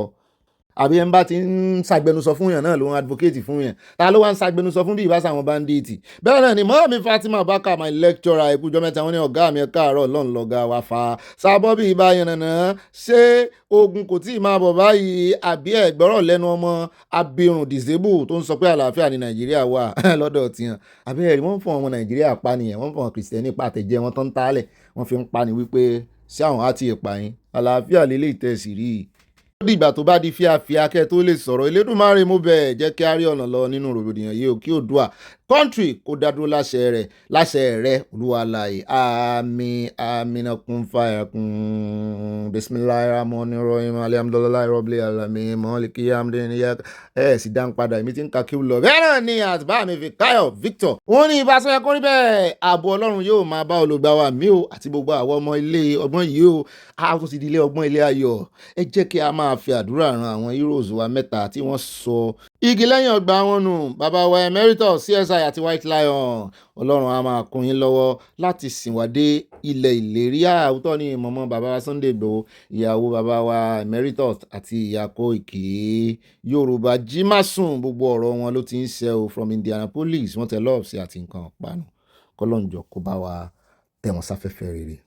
At Olúwọlé Bákàrè bá mi dáadáa wọ́n ní ibà òye pọ̀ jù ń jọ bí ẹni wípé ọgbọ́n ìmọ̀ òye ni program tá à ń ṣe lẹ́nu ọjọ́ mẹ́ta ń dálé lórí o wọ́n ní social media gan ló yẹ kí a máa pè ní aláròká tí ẹbọ rẹ̀ kò sí irú abẹ́ẹ̀rí Sẹ̀tánì Sókótó ti rúbọ aláròká wọ́n ní ẹbọ rẹ̀ òfin bẹ́ẹ̀ ni ẹbọ rẹ̀ ò gba afẹ́fẹ́ ti fi àti rí fòrò adìyẹ o Olúwọlé from Dallas Texas ẹbọ oṣooṣerú ẹbọ àjẹsẹrú bàbá wa Barrister fi kọrin ẹbọ aláròká kò sí irú torí ẹlẹ́rú ṣe ń ba Sultan náà ni at Rosemary Fábọ́mọyé mọ́ mi ni ó yẹ kí wọ́n máa mú wọn tí mọ̀lé bí wọ́n ṣe ń fi ojú wọn hàn kí ni iṣẹ́ ọ̀gá ọlọ́pàá báyìí ẹkú iṣẹ́ sà wọ́n tẹ lọ́ọ̀bù sí àmọ́ mi yọ yẹn. bá mi Rahim Yusuf wọn ní àbọ̀rúbọ Ọ̀gbẹ́ni Bobby ó ti parí fún Naija Yorùbá Nation now wọ́n tẹ lọ́ọ̀bù sí àbọ̀yìnbọ̀ ṣiṣẹ́ bá mi Rahim Yusuf. At Alautija ní wọ́n ní ẹkú iṣẹ́ takuntakun ilẹ̀ Yorùbá bàbá mi Ọ̀gbẹ́ni Bobby wọ́n tẹ lọ́ọ̀bù sí àbá mi yọ yẹn iṣẹ́ kò ní yẹ ẹ lẹ̀. At Fúnmilọ́lá Bello wọn ní Ọ̀gbẹ́ni Bobby ibà ìfẹ́ àti òmìnira ọkọ̀ àwa sweet 16 ẹkú weekend ṣé ẹ̀yin àtàyà ò lọ sí lálálẹ́ Friday ní ẹ kò ní fi àìsàn ló gbà mí àtẹ̀yìn náà àti gbogbo ẹ̀kẹ́ àyà love you wọ́n tẹ love sí ibi láti ṣe lálálẹ́ Friday tíya. At Comfort Adélẹ̀ wọn ní ẹnu òkúrọ̀ kí iṣẹ́ jẹ́ wọ́n bú sẹ́rin ayọ̀. At Ọmọ́táyà Kínúsì wọ́n ní ó bí sí àwọn ará bíi nọ́màṣá Fáyọ̀sí àti àwọn ẹ̀mẹ̀wá rẹ̀ ìsíkì o. Mọ́mí Debbie Ajewole, my precious, only precious Ogbeni Bobby, thank you so much for your wisdom. Burning US flags and pictures with speed up action. Ọlọ́run kò ní fi wá sílẹ̀ o, àmì o. 90 days, delay is dangerous. People are being, wọ́n ń pa àwọn èèyàn, wọ́n ń já àwọn èèyàn gbé lójoojúmọ́. How many people will fall victims to these terrorists in 90 days? Tough luck, àbí good luck. Love you more, Yeye Ọba Debbie Ajewole. I love you too, mommy. Mọ́mí Títílayọ̀ Bánjí wọ́n ní kò sí ẹjọ́ lọ́wọ́ Fúlàní tí ó ń fẹ̀yìn sí kámẹ́rà pínpín ni à ń lọ sílẹ̀ òmìnira tiwa. At Bíbítayọ̀ Adéyẹmí wọ́n ní is this a sensible security expert kò jọ bẹ́ẹ̀ mò ń bẹ̀rù kéyìn rẹ̀ mọ́ rè yọ síwájú kámẹ́rà lánàá ni. At Abọ́láńlé Ògúndọ́lá wọ́n ní trouble is not coming for the Muslims but àwọn ọ̀daràn why are you so worried if you are free from those accusations rest your minds now it's coming for the bandits your enemies. Ọ̀gbẹ́ni Bobby ẹ tún káàbọ̀ sórí ètò tó ní o God will continue to keep everyone love from Mama Dollar wọ́n tẹ love sí ẹrù ló ń bá àwọn àyà wọn ń jà. At Ronke Jamọláyà Jamọláyà ṣẹ̀rùbà wọn ó yá Jamọláyà ṣẹ̀rùbà wọn ní káre láì olóhùn iyọ̀ bàbá ọmọ agbájé wọn tẹ lọ́ọ̀bù sí àmọ́ mi gbádùn orin yẹn ohun yẹn ò mọ létí kò tí ẹ dùn tó ti bàbá Barrister rárá akànnì ká original yàtọ̀ sí bẹ́ẹ̀ náà ni báàmì Emmanuel Ọlọ́finíkà wọ́n ní mo kí yín Ọ̀gbẹ́ni Bobby ignorance is a chronic disease bẹ́ẹ̀ ni that's how I can summarize the òṣì. The actions of those Hausa Fulanis ranting are doing. Is it not obvious that they have turned it into Trump against the northern Muslims? It shows that they are happy with the buying of Christians from LA, California. Wọ́n tẹ love sí a sán ẹ̀bí wọn wá ní. Ẹ wo àwọn oníròyìn TVC náà tán náà sọ pé Trump fẹ́ wá àtàkì Nàìjíríà. Ẹ wo àwọn oníròyìn. At Ronke Jamọláyà ó yá ṣẹ̀rù àwọn jáwọn mọ́ mi mo láìkí ó kọ yín mo ní àwọn alálẹ̀ ti sá lọ sí Mexico àwọn alálẹ̀ sì wà Nàìjíríà lọ́dọ̀ àwọn tó mọ yìí wọn.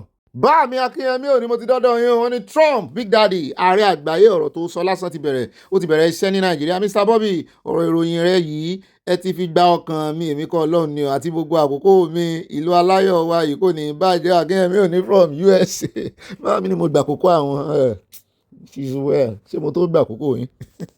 Àtọ́lápéjọ àṣàyè mọ́ mi ní ó bí ibà oníròyìn àlàáfíà fún gbogbo àwọn ọmọ Yorùbá òdodo ẹ̀rù ló ń ba àwọn oníṣẹ́ ibi ní ìlú Nàìjíríà. Wọ́n fẹ́ wọn kọ̀ Trump máa fi òpin sí gbogbo àwọn agbésùmọ̀mí àti gómìn agbódegbà wọn. Oòduà Nation ogun ibà wọ́n tẹ lọ́ọ̀ sí àti nǹkan panu from Chicago. Mo gbádùn bẹ́ẹ̀ ṣe bá ń to mẹ́sẹ̀gì wow ó dùn ká. Àtmọ́ mi Mama Dọ́là Abọ́láńlé Ògúndọ́lá wọ́n ní Ọ̀gbẹ́ni Bobby òótọ́ ni nǹkan tí ọkùnrin yẹn ń sọ nípa Èkó tí òkè ọya yẹn o dòmí Èkó náà ní Èkó tí òkè ọya yẹn o ó ṣẹlẹ̀ sí àbúrò mi ní ọ̀pọ̀ ọdún sẹ́yìn late 70s. She came first in Zaria in admission to Federal Girls School Benin City but was later denied admission because she was not a native of their state North àti pé ó jẹ́ Kristẹni. wow, love from Mama Dollar. Àwọn kan dẹ̀ sì ń push narration wípé wọn hate Kristẹni. Bá mi fọlọ́n sọ ta ní mọ̀lá mo ti dọ́dọ̀ yín kò sẹ́dá kan àfọlọ́n wọ́n ní Ọ̀gbẹ́ni Bobby ẹ̀kú ètò Ọlọ́run nítò àwọn wèrè àwọn àgbá òfìfo jìnnìjìnnì ti dé bá àwọn bàbá wọn wọ́n ti ń sá kiri Ọlọ́run ló gbé Trump dìde àdúrà wa ti gba òmìnira Oòduà nation ti dé ó ti dé tán ó kàn wá lára tán ó lágbára Ọlọ́run wọ́n tẹ lọ́ọ̀sẹ̀ àti nǹkan panu Adésínà Ọládẹ́yìndé bá mi dáadáa wọ́n ní Ọ̀gbẹ́ni Bobby Olúwa jogún ọgbọ́n ìmọ̀ àti òye fún ẹ jọ pé prógráàmù ẹnujọ́ mẹ́ta yìí ó dá lórí ọgbọ́n gan o wọ́n ní Bobby tí o bá jẹ́ olùkọ́ àwọn ọmọ kíláàsì rẹ yóò mọ ìwé púpọ̀ pẹ̀lú ọ̀rọ̀ ẹyọ kan tí o sì máa ṣe àlàyé sí ọ̀nà mẹ́ta. Bá mi àárín yín mo wà èmi náà ń kẹ́kọ̀ọ́ lọ́wọ́ yín ìwọ gan ló yẹ kí wọ́n máa pè ní ìmọ̀dóye. Bá mi ẹ ṣe àárín àwọn ọlọ́gbọ́n lọ́lọ́run fi mí sí àti mo dúpẹ́ Táíwò wọ́n ní Ọ̀gbẹ́ni Bobby ẹ kú ètò Olúwa máa bá wa tó o àmì o ẹ bá mi kí àyà o wọ́n tẹ lọ́ọ̀sì àti nǹkan panu ẹranko ni àwọn Fúlàní yìí wọ́n fẹ́ wọ́n kọ̀ Trump ń bọ̀ o.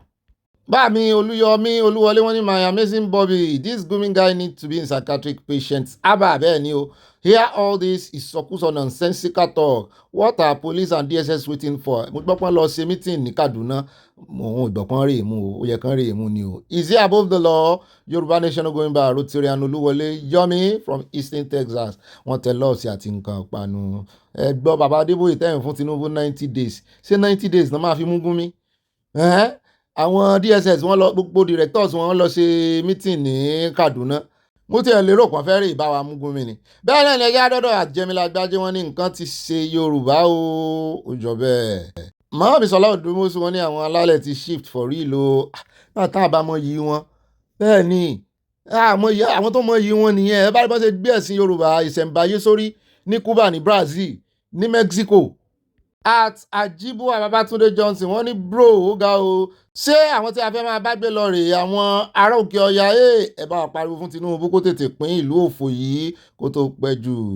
Báàmí Martins Adébọ̀wálé wọ́n ní ó bì àwọn mọ́là yìí rò pé àwọn Nigerians làwọn ń sọ̀rọ̀ sí wọ́n mọ̀ nǹkan kan.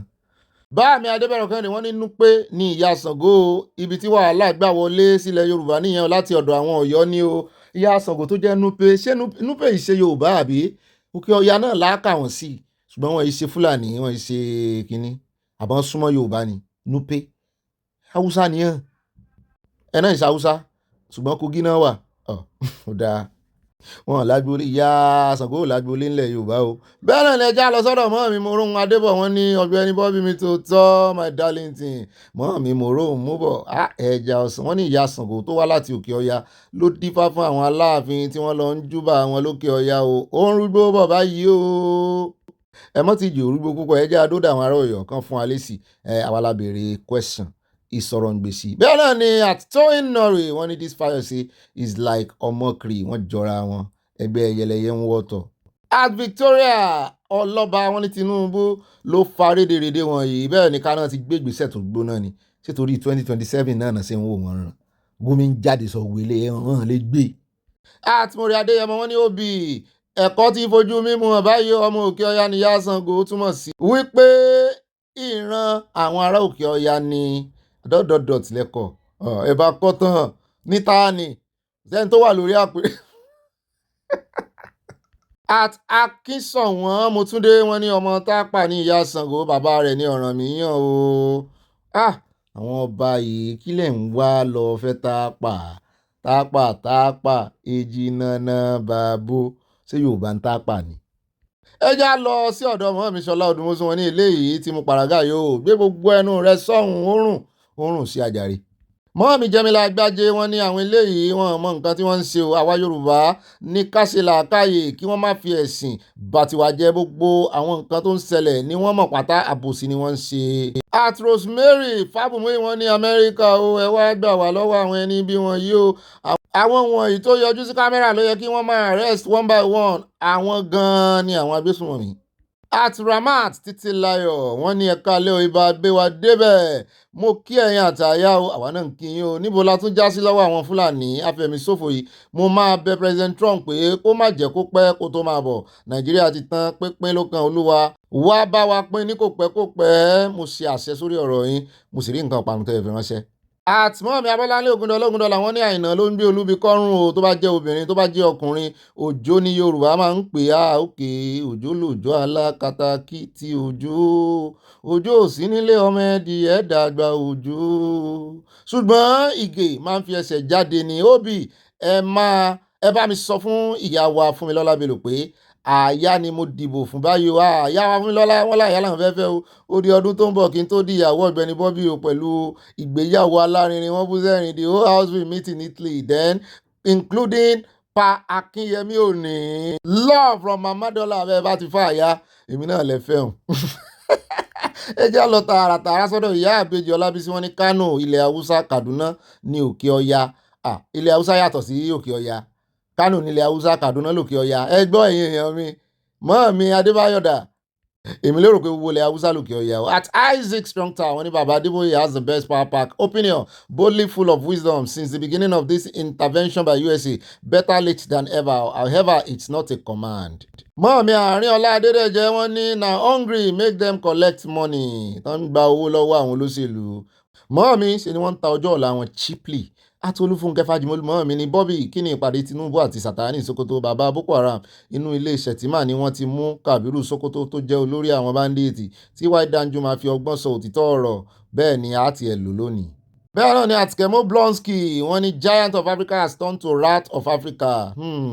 Atolúyẹmísí Abẹ́gúndé wọ́n ní these are the faces of the Islamic Fulani terrorists shite protesters. The terrorists are bold to protest publicly without anybody arresting them. This is incredible. Tán bá wá rí àwọn tilẹ̀ kìíní tán jáde tán invite Trump kò mọ̀ bọ̀ àbí àwọn náà lè ṣe protest àwọn náà lè ṣe kìíní kan jáde kan ní we want you Trump ààrí èèyàn kankan ààrí kìrìsìtẹ́nì kankan kó jáde ó máa ṣe o ìgbà náà lọ́lọ́pàá wà tó sọ jí pé àwọn òfẹ́ kẹ́sì protest wọ́n mú àwọn Haúsá ìbáyò ẹ jẹ́ á lọ sọ́dọ̀ at Jeremiah Obanishola bàbá mi ní Sango mother was Nupe not Fulani nor Hausa Yoruba call them Tapa because they are cousins to Yoruba we can see them in Kwara Kogi and Niger bàbá mi àdọ́gbọ́n sọ ni ìran náà tí mo gbó wọn. bẹ́ẹ̀ náà ni ẹjá lọ́dọ̀ bá mi Richard Bídàpọ̀ wọn ní Ọ̀gbẹ́ni Bobby we shall see the end of the terrorists láṣẹ Ọlọ́run wọ́n tẹ lọ́ọ̀sì àti nǹkan panu ẹ̀ bá ń kí mọ́ mi ẹ̀ bá ń fi kiss kan sí wọn ní ẹ̀gbẹ́ ẹ̀kẹ́ báyìí.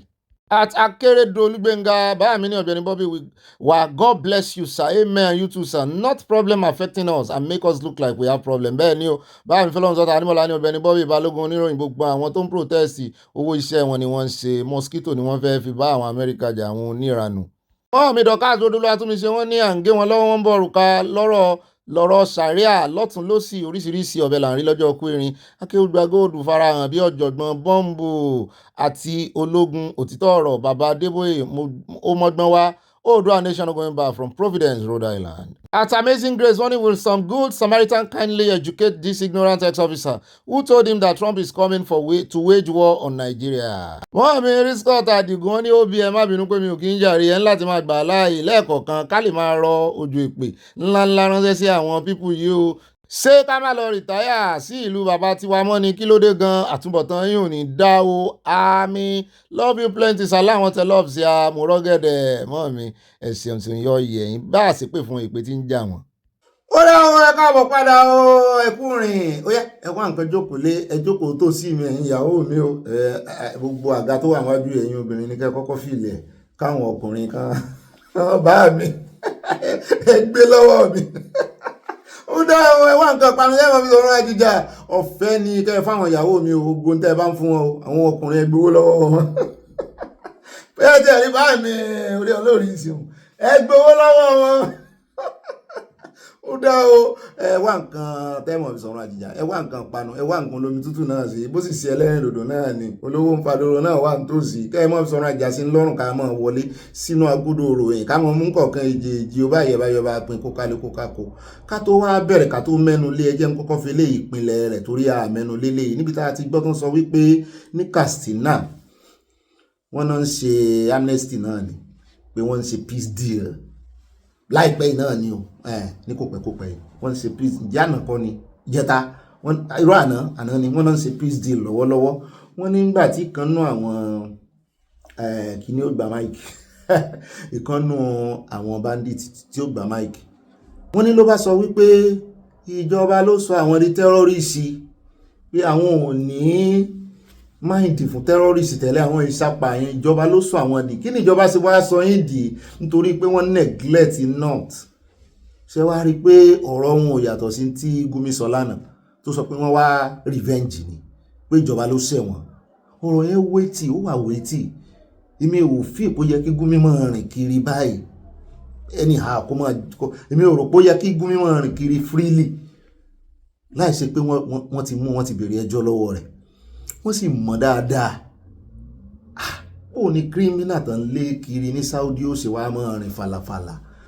ina lahiya ma da mu son su ne ba namu bane inda son mu ne mutanen nan ba su zuwa na su same mu cikin jeji tunda an yi lokaci kamar wata ɗaya nan ko biyu in muka ce muna buƙatar ganin mutanen shirya ta yaya za mu gansu ba mu ganin su ba su san ina muke ba ba su san daga ina muke ba amma da suka buƙaci ganin mu yau ga mu gasu suna jin mu suna ganin mu ka gane zaman lahiya da tashin hankali to su ce a gabanni so su ne duka in sun so a yi tashin hankali za a yi in sun so a zanna lahiya za a zanna lahiya mu dai ba mu da wani ilimi ba mu da wata hikima wadda za mu yi a zanna lahiya sai sun so su suke yarin duniya hannunsu yake su ke jan duniya su ke yin komai su ke hana komai ko da ake cewa muna yi ai sun suka so mu yi idan ba su so mu yi ba mu yi kuma ai ga aya yau sun kira mu so suke mu bari kuma da yarda Allah mun bari daga yau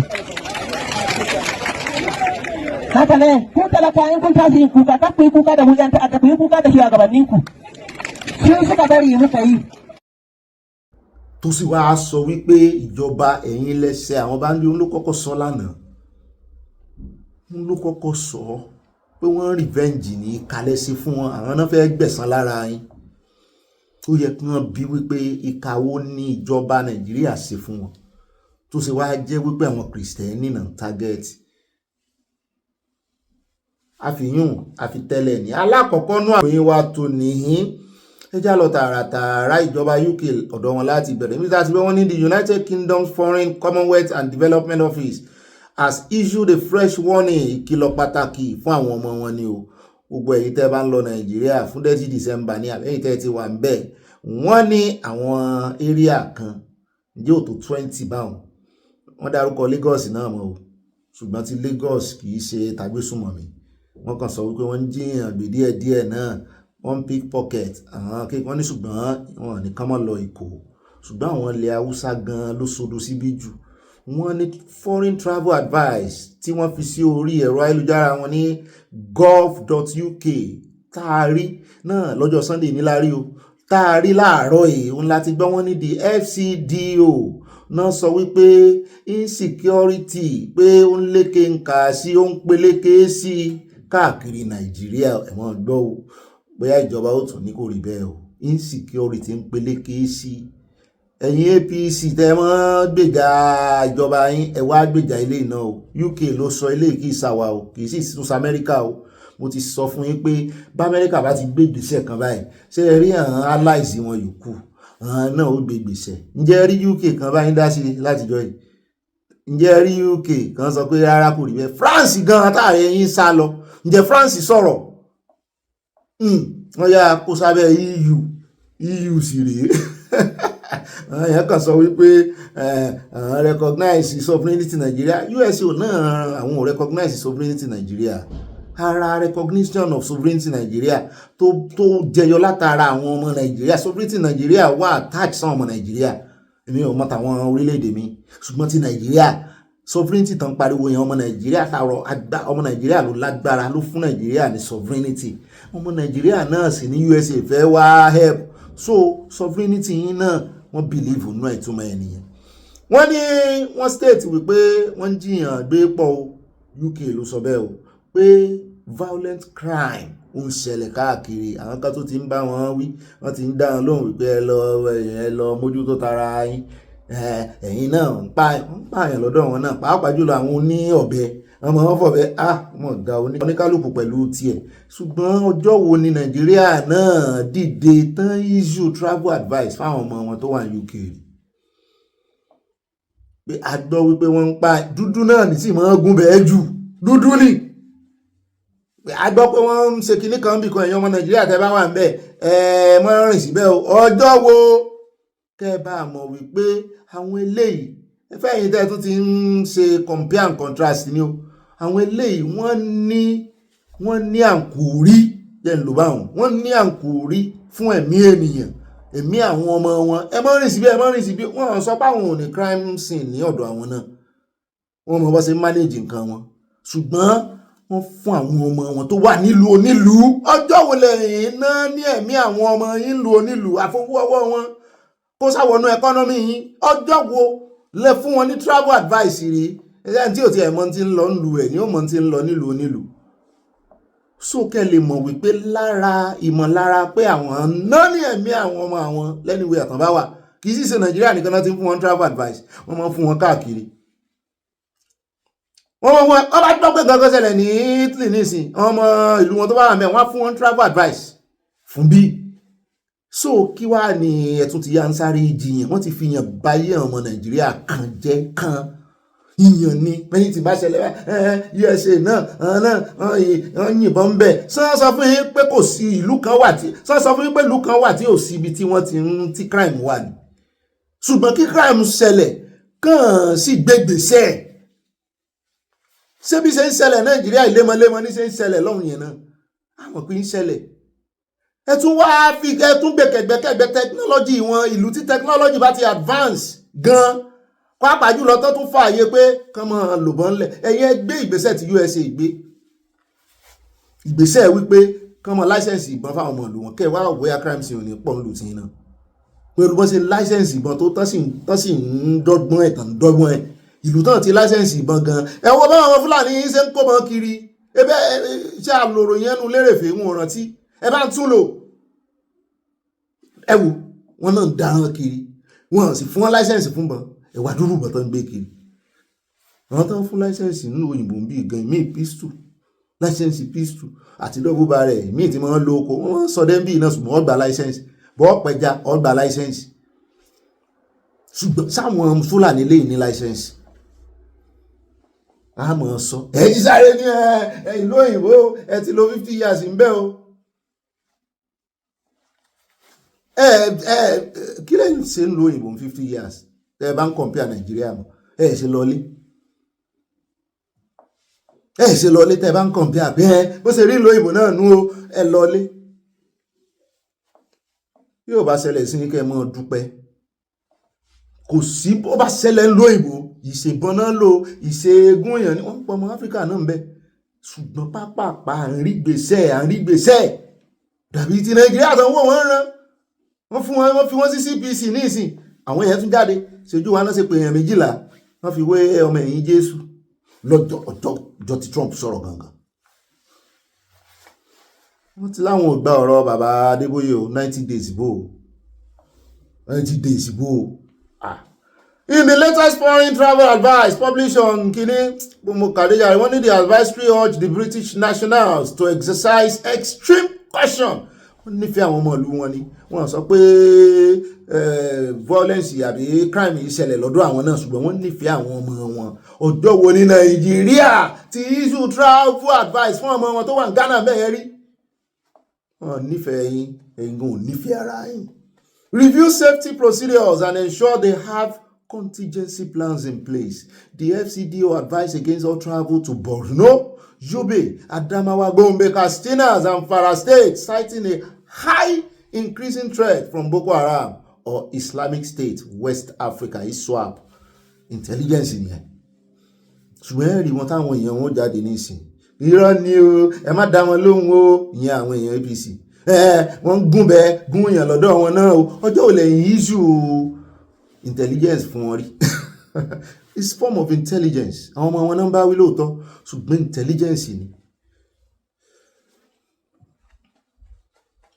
Wọ́n wá sọ wọ́n ní religious areas and large gatherings. Wow.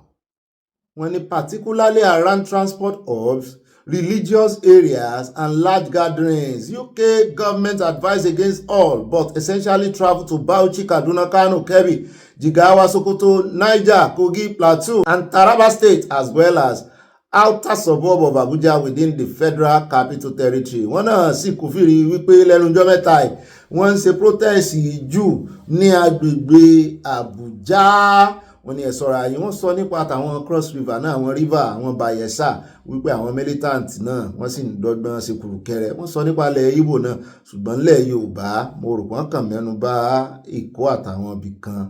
Wọ́n ní normal kan mọ́ jáwúgbà kan mọ́ ṣe, wọ́n níyẹn ló ń ṣẹlẹ̀ ní Èkó. Ọ̀dà ilẹ̀ Yorùbá ẹ má jẹ́ kán ba àlàáfíà bẹ̀ jẹ́, ẹ má wòra yín ràn o.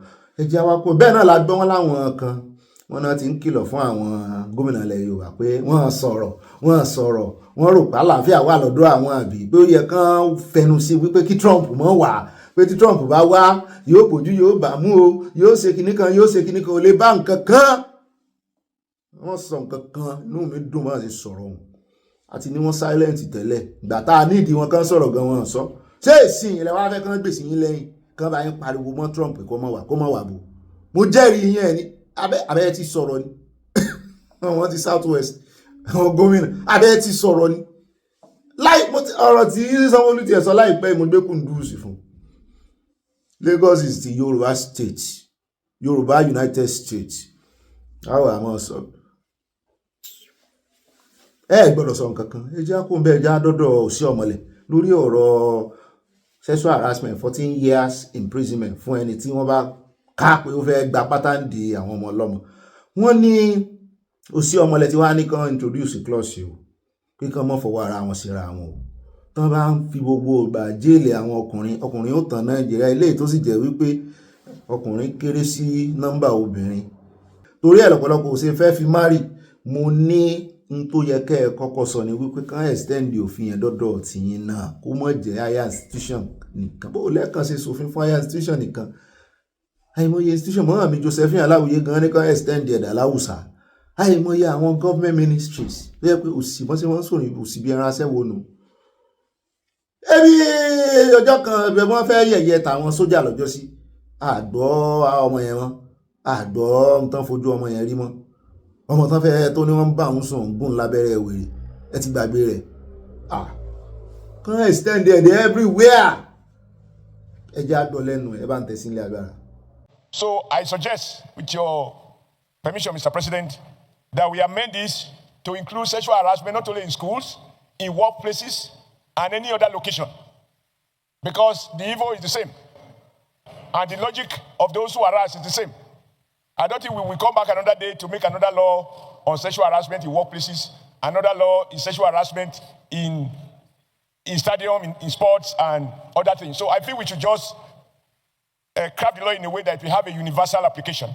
I think it's very important to protect our young, and not only young people, even elderly women are bisexual. So, and men.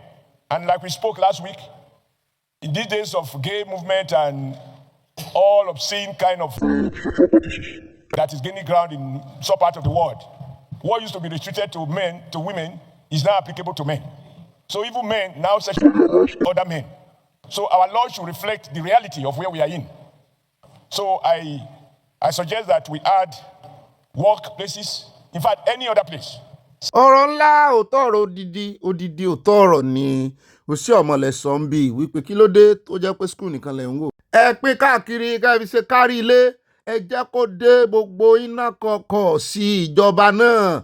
Kí ló dé ṣé ẹ wà padà wọ̀ ẹ wà ṣe ti senate lọ́tọ̀ ni ẹ ṣe ti executive lọ́tọ̀ ni ṣùgbọ́n ẹ jẹ́ àgbọ̀ clause 2 níbi tó ti ní àwọn ọkùnrin náà ó yẹ kán fi clause wọn sí. Provide for protection of students against sexual harassment by educators in tertiary educational institutions.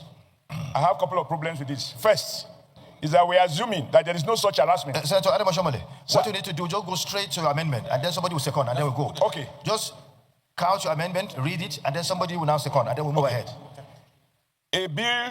This bill is enacted to promote and protect ethical standards in educational institutions. We remove the word tertiary. And the reason being that there are cases of children or students in secondary schools or even primary schools who might have been. So now you have you needed to have stopped where you said in educational institution, right?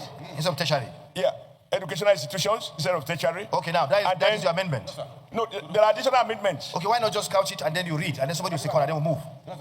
If you allow me to finish, I have a very powerful writer here. You can write it. You know, because we are supposed to persuade each other about the merit of the amendment. You know, I'm telling you how it is done. Just take note so that by next time you can just do it. You just couch what you want and then just read it and move a motion, and then somebody will second it and we move ahead. That's how it's supposed to be. Okay. So I'll give you 1 minute. Couch it. I'm left-handed, sir. 1 minute. Okay, 2 minutes. We've done it, sir. I like it. This is a bill enact to promote and protect ethical standards and the sanity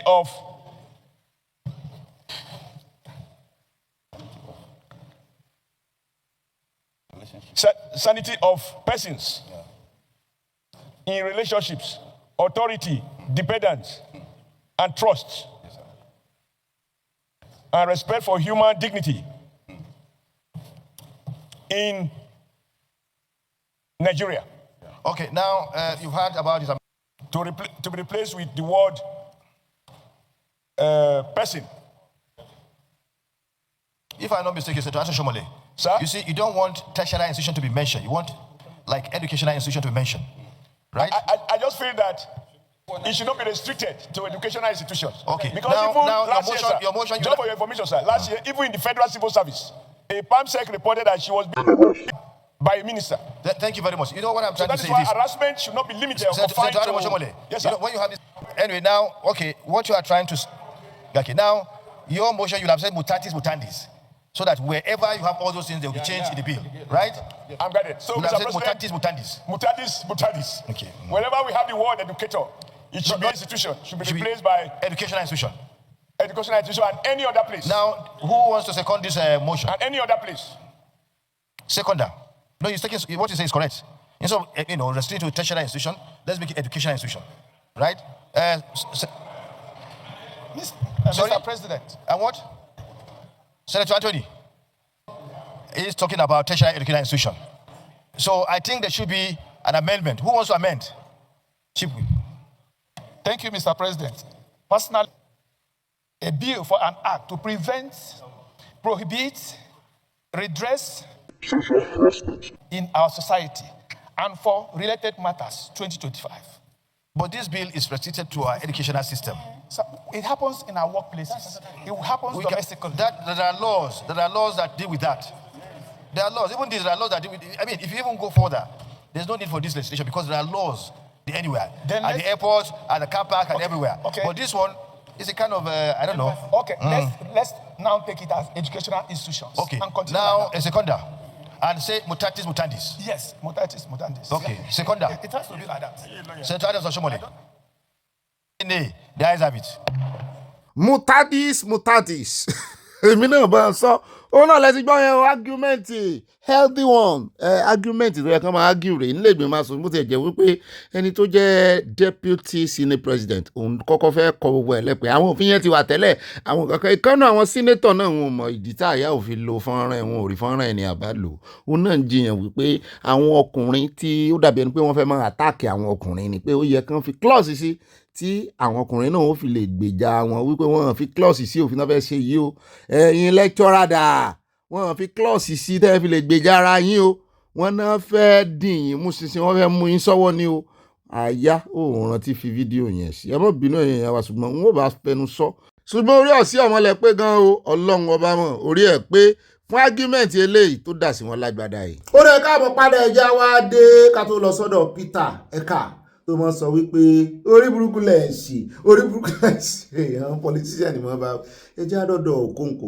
ká tó dọ́dọ̀ Òkòǹkò náà ẹjẹ́ àkọ́kọ́ tú àṣírí bàbá Ahmed tàn gbé wá lánàá tó ń sọ wípé wọn ò tí ì rí káwọn ọmọ iléègbèmọ̀ aṣòfin USA kan fọwọ́ sí category country of particular concern tó ń fi Nàìjíríà sí pé láìsí fọwọ́ sí wọn kò lè ṣe é ṣe mo ní àṣírí wọn ti tú aláìmọ̀kan ni wọn kàn wọ́n wá síwájú kámẹ́rà wọn àfígòsójú bí ẹni pé wọ́n mọ nǹkan kan wọ́n mọ nothing wọ́n mọ nada àti wá lọ wò lórí ẹ̀rọ ayélujára náà ti ṣe iṣẹ́ ìwádìí wa propaganda nìkan náà mọ̀ nílẹ̀ Haúsá ààrẹ orílẹ̀-èdè Amẹ́ríkà nìkan ni ó ní agbára láti declare any country sí category yẹn ṣùgbọ́n wọ́n ní ó lè delegate agbára yẹn wọ́n sì ní in this case ní USA bá ṣe ń sọ̀rọ̀ báyìí wọ́n ní Secretary of the State ló delegate agbára yẹn lé lọ́wọ́. Gẹ́gẹ́ bí Wikipedia ṣe sọ, wọ́n ní country of particular concern CPC is a designation by the United States Secretary of State under authority delegated by the President.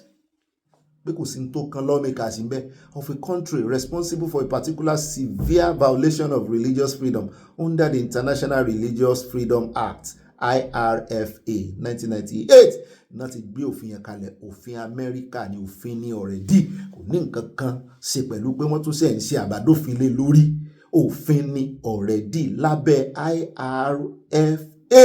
Bá ń sọ fún bàbá Ahmed pé kò mọ tí ń sọ o, àṣírí wọn tú ni. Propaganda na wá ṣe. The term particular severe violations of religious freedom means systematic, ongoing, egregious violation of religious freedom, including violations such as torture. Wọ́n sá kàbùgbọ̀ ẹ̀ bẹ́ẹ̀. Ẹja wá dé ọ̀dọ̀ Kóńkó, òun náà ṣe fọ́nrán tó ṣe lálàyé. Ẹ bá ń tẹ̀sí ilé agbára. Being designated as the country of particular concern by the United States of America means that the US has determined that the country is engaging in or tolerating specifically severe violations of religious freedom. This designation power is gotten from the International Religious Freedom Act of 1998, where the Department of State is empowered to monitor and report on annual basis the infringements of religious freedom worldwide. Then the Secretary of State now has the power to designate some countries based on the findings of the annual report as countries of particular concern. I think this should be in section 402B1A of the IRFA of the United States of America. Now, these are the consequences. If America finds that you are now a country of particular concern, they can go into direct engagement. In other words, negotiations. In other words, going to agreements on how you will improve the religious freedom conditions that they will give you. They can go into diplomatic sanctions. That means degrading, as a way of protest, the relationship you have with the United States. Maybe sacking your ambassador, withdrawing ambassadors, degrading that relationship. They can go into economic sanctions, which is limiting aid or limiting trade. And that's why you saw Donald Trump at the first time saying Nigeria is designated as a country of particular concern, and this may lead to the sanctions, this may lead to cutting off aids. Now, here is the point. How did Nigeria get to this point? Because America was saying that there is a genocide and the massacring of Christians in Nigeria. This is where I am embarrassed. This is where I say it is disgraceful and shameful that the government's response is not that there is no Christians. The response is that, no, America, you did not even say it as bad as it is. It's not only Christians that are being killed. Even Muslims are killed.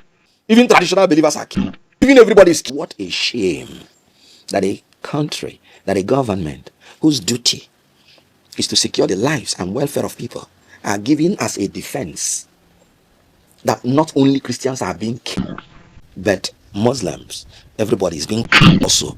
What an international admission of failure on the basic duty of government. So when Donald Trump says, and when Americans say Christians, the government has practically admitted it. That is failure, because no one person is supposed to be killed in the country without account. One person, the death of one person, is 100% loss to the family. Àní ń tó wà misnormal, ń tó wà abnormal, ó ti di normal ní Nàìjíríà. Àní failure ni. Àwọn aráàlú gan ò ní òye nípa bí àwọn olórí wọn ṣe gbọ́dọ̀ káràmọ́sìkì wọn lórí ẹ̀mí wọn. Mo mọ̀ fà ni. Mọ́mí at mami at ayape. Ẹ rántí wípé àyà sọ wípé ńgbà tá ọ̀rọ̀ ìkọ́kọ́ bẹ̀rẹ̀ wípé ojú tì gan-an ni èèyàn fẹ̀sùn kàn yín, wọ́n fọ̀bọ̀ lọ̀ yín wípé ẹ wá o. Ẹ ń pa ọmọ ìlú yín, ẹ̀ ń wòran, wọ́n ń pa àwọn kìrìsìtẹ́nì. Nígbà tí ìjọba ó dáhùn, ìjọba oní propaganda tán mọ̀ wọ́n rò pa àwọn ọmọ ọ̀rọ̀ dáhùn sí ní èsì, wọ́n ní yára láti gbọ́ lọ́ra láti fèsì, wọ́n fọ́ sí gbòòrò, wọ́n tutọ́ sókè, wọ́n fojú ara wọn gbà kìrìsìtẹ́nì nìkan kọ́ ló ń kú nítorí ìkórìíra tẹ́ ẹ ní sí kìrìsìtẹ́nì. Kristẹni nìkan kọ́ ló ń pa jàre, wọ́n ń pa àwọn mùsùlùmí náà, wọ́n ń pa àwọn tí ìṣẹ̀lẹ́yà náà, wọ́n abẹ́ ẹ̀mọ̀ tó mọ kíní yẹn ni. Wọ́n ń pa àwọn ọmọ Nàìjíríà, ẹ sì ń wòran, ẹ fúnra ara yín admit wípé wọ́n ń pa wọ́n. Bí scope kékeré ni àwọn gbé wá, àwọn tó lọ fẹjọ́ sùn, Kristẹni nìkan ló lọ fẹjọ́ sùn. Ṣùgbọ́n torí pé àwọn yòókù ò lọ fẹjọ́ sùn, ẹ̀yin lẹ wá mọ̀ọ́mọ̀ túdi ara yín síta wípé àwọn ń pa àwọn mùsùlùmí náà, àwọn èèyàn kan fẹjọ́ sùn ni, àwọn mùsùlùmí náà kan àwọn oníran kan nílẹ̀ Haúsá náà bá jáde wọ́n pa wọ́n o. Ọ̀rọ̀ wa ti di yẹnpọnyánrin, propagandist gan-an ó wá wọ ó rì sínú propaganda rẹ̀ bí ìgbà tí wọ́n tó bá rì sínú kòtò tó rì sínú àbàtà. Propagandist wọ́n wá rì torí tó bá rí èèyàn sọ fún wọn dáadáa. Gbogbo àwọn tó wá ń ṣẹnu bálabàlá bíi Bùhálà nǹkankan ó sọ̀rọ̀ Bùhálà náà ìjẹ́ àgbọ̀ síwájú. So what I'm saying is that American government has a point. And then Tinubu's incompetence in the way he's handling international relations is even what made this issue worse. The last time I granted an interview to you people, I pleaded with President Bola Tinubu. I said, please, sir, be careful the way you deal with Donald Trump. You can't wish him away. Even in your village, if you have the strongest man and he happens to be behaving in a funny way, you are still needed to use wisdom to know how to deal with him. I pleaded with him. And look at Donald Trump fired the first tweet, designating Nigeria as a country of particular concern. And then Tinubu fired his own tweet. No, you don't do that with Donald Trump. Not that you're scared of him, no. But you have to check the psychology of a particular leader and evolve diplomatic and wise way to follow him. My master's is on international law and diplomacy. And I can always tell you that Tinubu, when you people asked me the last time, what is my rating of the international relations of Nigeria on that, I say it's a disaster. You're now seeing what I saw. How can you, more than 200 million persons have been pleading with you, President Bola Tinubu, appoint qualified ambassadors to represent Nigeria, especially in these major countries? No.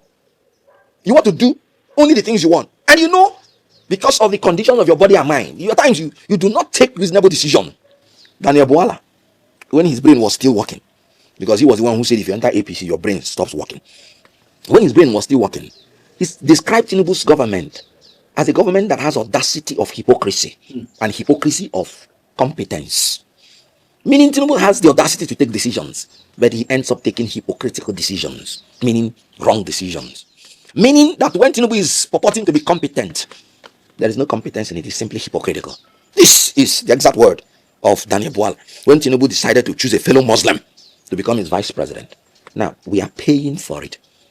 Tinubu fired the tweet back to Donald Trump. And I laughed because I knew what was going to come after. When Donald Trump now fired his own threats, threatening the use of force, if need be, what did Tinubu do? No, let Tinubu fire back, so that it will be fire for fire. When Donald Trump did the first one, if we had a beautiful ambassador, a wonderful, intelligent ambassador, he would have gone through the back door, not coming to fire back, to explain the situation of Nigeria to America and urging America that we need the help of everybody, including America. Then he fire back. No, Nigeria is not, like I said, shamelessly, with respect, admitting that you have security problems. Abẹ́rí propaganda ó pàdé ọ̀gá rẹ̀ wọ́n rò pé àwọn ọmọ ẹ wo Bùhálà yẹn náà lóòótọ́ oríṣiríṣi ọ̀rọ̀ ló ti sọ sí ìjọba rẹ̀ Tinubu fúnra rẹ̀ kó tó dípò darapọ̀ mọ́ wọn. Wọ́n mọ̀ ọ́n ṣe báyìí wọ́n ti wá darapọ̀ mọ́ wọn báyìí wọ́n rò pé àwọn èèyàn ti gbàgbé. Abẹ́ wàá rí ẹ̀yin náà lẹ́sìn pé Trump lórúkọ ẹni propagandist lòun náà.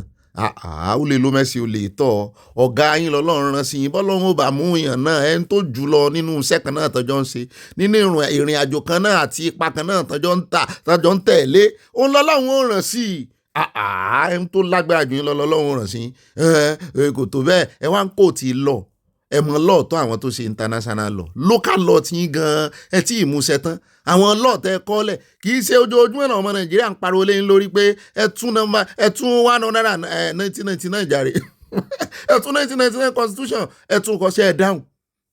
èyí lẹ wá ń rè kóòtù international law èyí tẹ́ ẹ mójútó lọ́ọ̀ yín èyí tẹ́ ẹ ń fi lọ́ọ̀ yín tẹ́ ẹ fi ń dà àwọn ọmọ aráàlú yín lágbónú wọ́n wá fẹ́ fi dà yín lágbónú náà nù ó kàn dùn mí kọ́ ọmọ Nàìjíríà ò ríran kedere lọ́ọ̀dọ́ọ̀kan wípé ìyà tán fi ń jẹ àwọn ẹ̀san rẹ̀ ló ń kélé wọn lórí náà bá fi ìyà jẹ àwọn olórí yín ó tó bẹ́ẹ̀ ojú bẹ́ẹ̀ lọ wọ́n ti ń fi ìyà ìjẹ́yìn náà tipẹ́tipẹ́ wọ́n ti ń ní yín lára ẹjẹ́ kan náà kàn rí omi ìnilára díẹ̀ kàn sí wọn lẹ́nu mi ò mọ tó kan táwọn ọmọ Nàìjíríà bẹ̀rẹ̀ náà máa ń fawọ́ aago sẹ́yìn náà béèrè náà gbàdúrà sọ́lọ́run ìwọ Ọlọ́run jọ Nàìjíríà bí ṣe ń ṣe bí ṣe ń lọ èyí náà lẹ wá mú Ọlọ́run lọ́wọ́ ṣé ẹ lè dán Ọlọ́run lọ́wọ́ mú dúró ni ẹ wá mú lọ́wọ́ ẹ fẹ́ mú lọ́wọ́ dúró wípé ọ̀nà bí ìkọ́ni ọgbà wọ́n lo Amẹ́ríkà fún àjàre lo ẹlòmíì lo ẹ̀rẹ́tì k'Amẹ́ríkà kan nìyí ó dáa akó nǹkan ogun fún yín ẹ̀rẹ́ fi bá ti àwọn kìíníjẹ́ ẹ̀rẹ́tì ọjọ́ yẹn ọjọ́ tó ti ń kó fún yín kọ́ ọjọ́ tó ti ń kó fún yín kí lẹ fi ṣe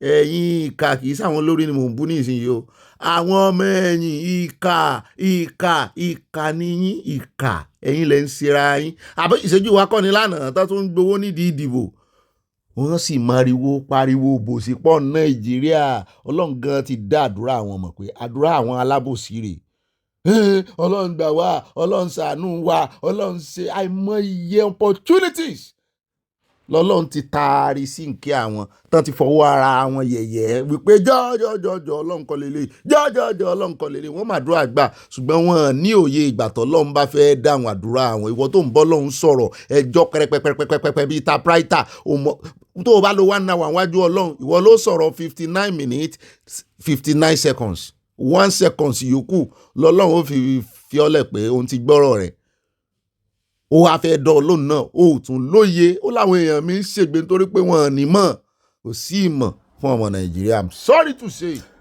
ẹ káàbọ̀ padà ìròyìn tòní bí education ni abẹ́ẹ̀rí báyìí gbogbo ọ̀rọ̀ tó wá gbé fún wọn wọ́n ń retí ọ̀rọ̀ wọn dàbí ẹni bá wò ṣẹ́jú àkàn yóò pẹ́ létí omi ọmọ ńláńkẹ́ tó dúró dèrèlú kíákíá ni ó parẹ́ orin tó yẹ ká mọ ọkọ̀ fáwọn Fúlàní nìyẹn wọ́n ń dúró káwọn lawmakers kan buwọ́lù ń bo tó ti dòfin IRFA is an act of religious freedom ní USA ìwọ̀n ara òfin wọn ni ibẹ̀ náà ti máa ń ní ibẹ̀ ni ó fún president lágbára láti designate ìlú tó bá wù wọ́n ṣé Nàìjíríà nìkan náà designate ni tẹ̀sí wá ń retí pé àwọn lawmakers ò tí ì fọwọ́ sí ti wọ́n designate China náà ariwo tó yìí bẹ́yìn bá mọ̀ pé ẹ lè ṣe without USA ẹ̀yin náà gbẹ̀nu dákẹ́.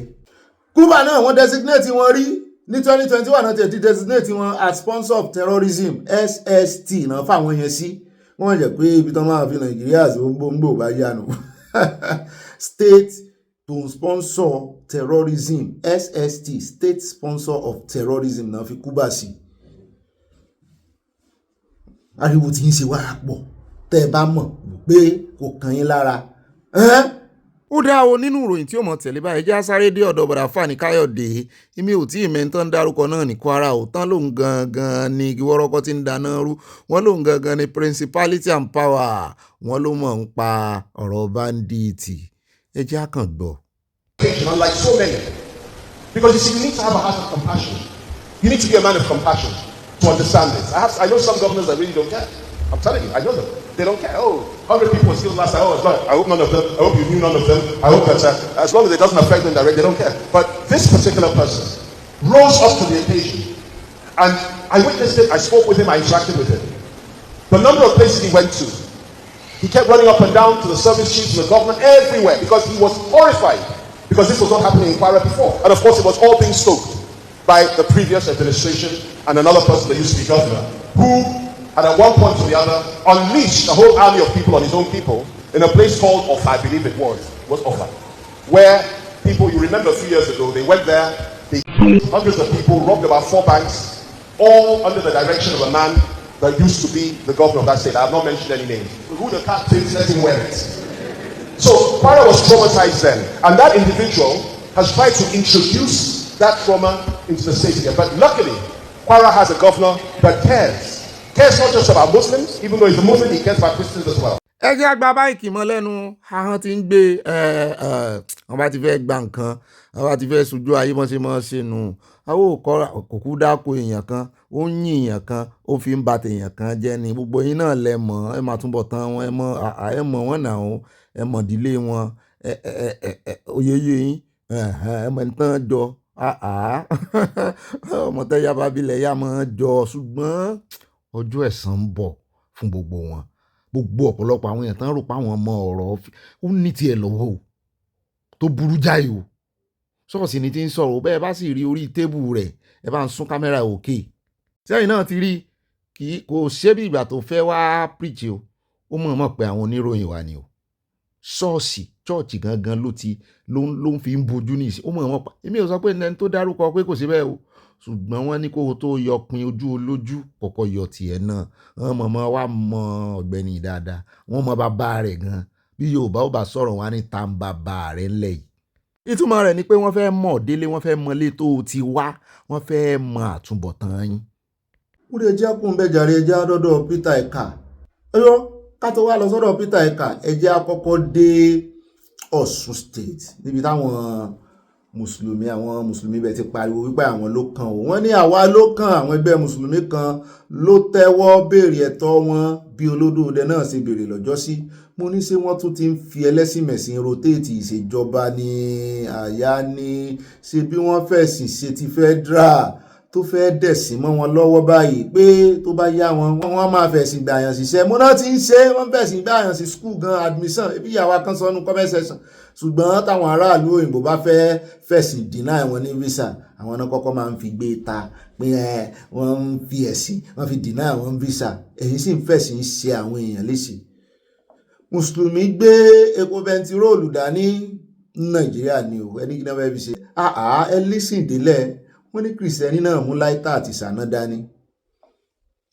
wọ́n láwọn oníṣẹ̀ṣe wá ń wò wọ́n ràn àyà ní ẹ̀sìn ló máa dá Nàìjíríà rú last mo ní àyà orí sọ bẹ́ẹ̀ ni mùsùlùmí ti gbé epo bẹntiróòlù dání báyìí àwọn kìrìsìtẹ́nì náà mú ìṣáná oníṣìgá lèmi mọ̀ tán wọ́n mú láìtà wọ́n mú ṣáná lọ́wọ́ ǹjẹ́ oníṣẹ̀ṣe tó yẹ kó pẹ̀tù sọ́nà méjèèjì lọ́kàn wò pé ṣé ayé ò mọ̀ ṣẹ̀yìn méjèèjì àwọn wá ṣe báyìí à ń wòran yín o ìwọ da epo lẹ̀ kí wọn náà fi náà sí wọ́n ti gbàgbé wípé òrùlé kan náà mẹ́tẹ̀ẹ̀ta wà òrùlé àwọn nínú òjò ń tẹ́sí ó sì fún yín Nàìjíríà tí ìmọ̀ mẹ́mẹ́. Wọ́n ní the concerned Muslim stakeholders and the League of Afars ẹ̀mọ́ in Ọ̀ṣun State wọ́n ní wọ́n ti kìlọ̀ fún Christian Association of Nigeria tún rí pé ọ̀rọ̀ ẹ̀sìn tún ní torí pé wọ́n ń wé ebi wọ́n dìbò fún èèyàn ní ẹ̀ ń bá wù ní kó jáde pé òun lówó òun fẹ́ ra tíkẹ́ẹ̀tì fún gubernatorial candidacy yóò sì jáde nínú gbogbo kìíní ìwà rẹ̀ torí ẹ̀ mo ṣe láwọn oníṣẹ̀ṣe ń wòran àwọn oníṣẹ̀ṣe ìbá wọn jà sí ó dà pé ọba nìkan orí àpèrè nìkan náà fẹ́ mójútó kàn yòókù mọ̀ ṣe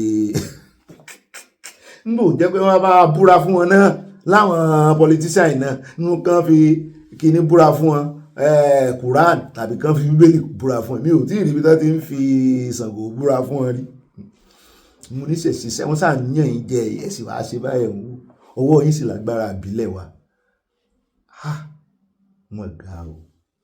Only the concerned Muslim stakeholders and the League of Afars in Osun State have warned the Christian Association of Nigeria, one is and the Pentecostal Fellowship of Nigeria, PFN, against inciting religious tension ahead of 2026 gubernatorial elections in the state. When at a press conference held in Osogbo on Wednesday, the group president and secretary, Sheikh Kozim Abdurrahman, and the Malam Abdulganif Saheed condemned the ongoing demands by certain CAN and PFN leaders for the next governorship of Osun to be a Christian. They described the cause as expression of greed, religious bias, and an attempt to mislead the people of Osun. Federal náà ní ìsìn Muslim ní sùtì ẹ̀yẹ kó dé level yẹn Muslim ló gbọ́dọ̀ ṣe Christian ló gbọ́dọ̀ ṣe báláwo bá débẹ̀ tó ṣe dáadáa ńkọ́. Kẹ́ ẹ bá mọ̀ pé kò lè lójútùú o ẹ ń bá ń wò ṣẹ́jú akàn yóò pẹ́ létí omi o ṣẹ́jú akàn Nàìjíríà lẹ̀ ń wò yìí o ẹ̀ ń retí kó dáa síbẹ̀ yìí ṣe ń ṣèjọba nu lé yín rè tí fi ń dùn.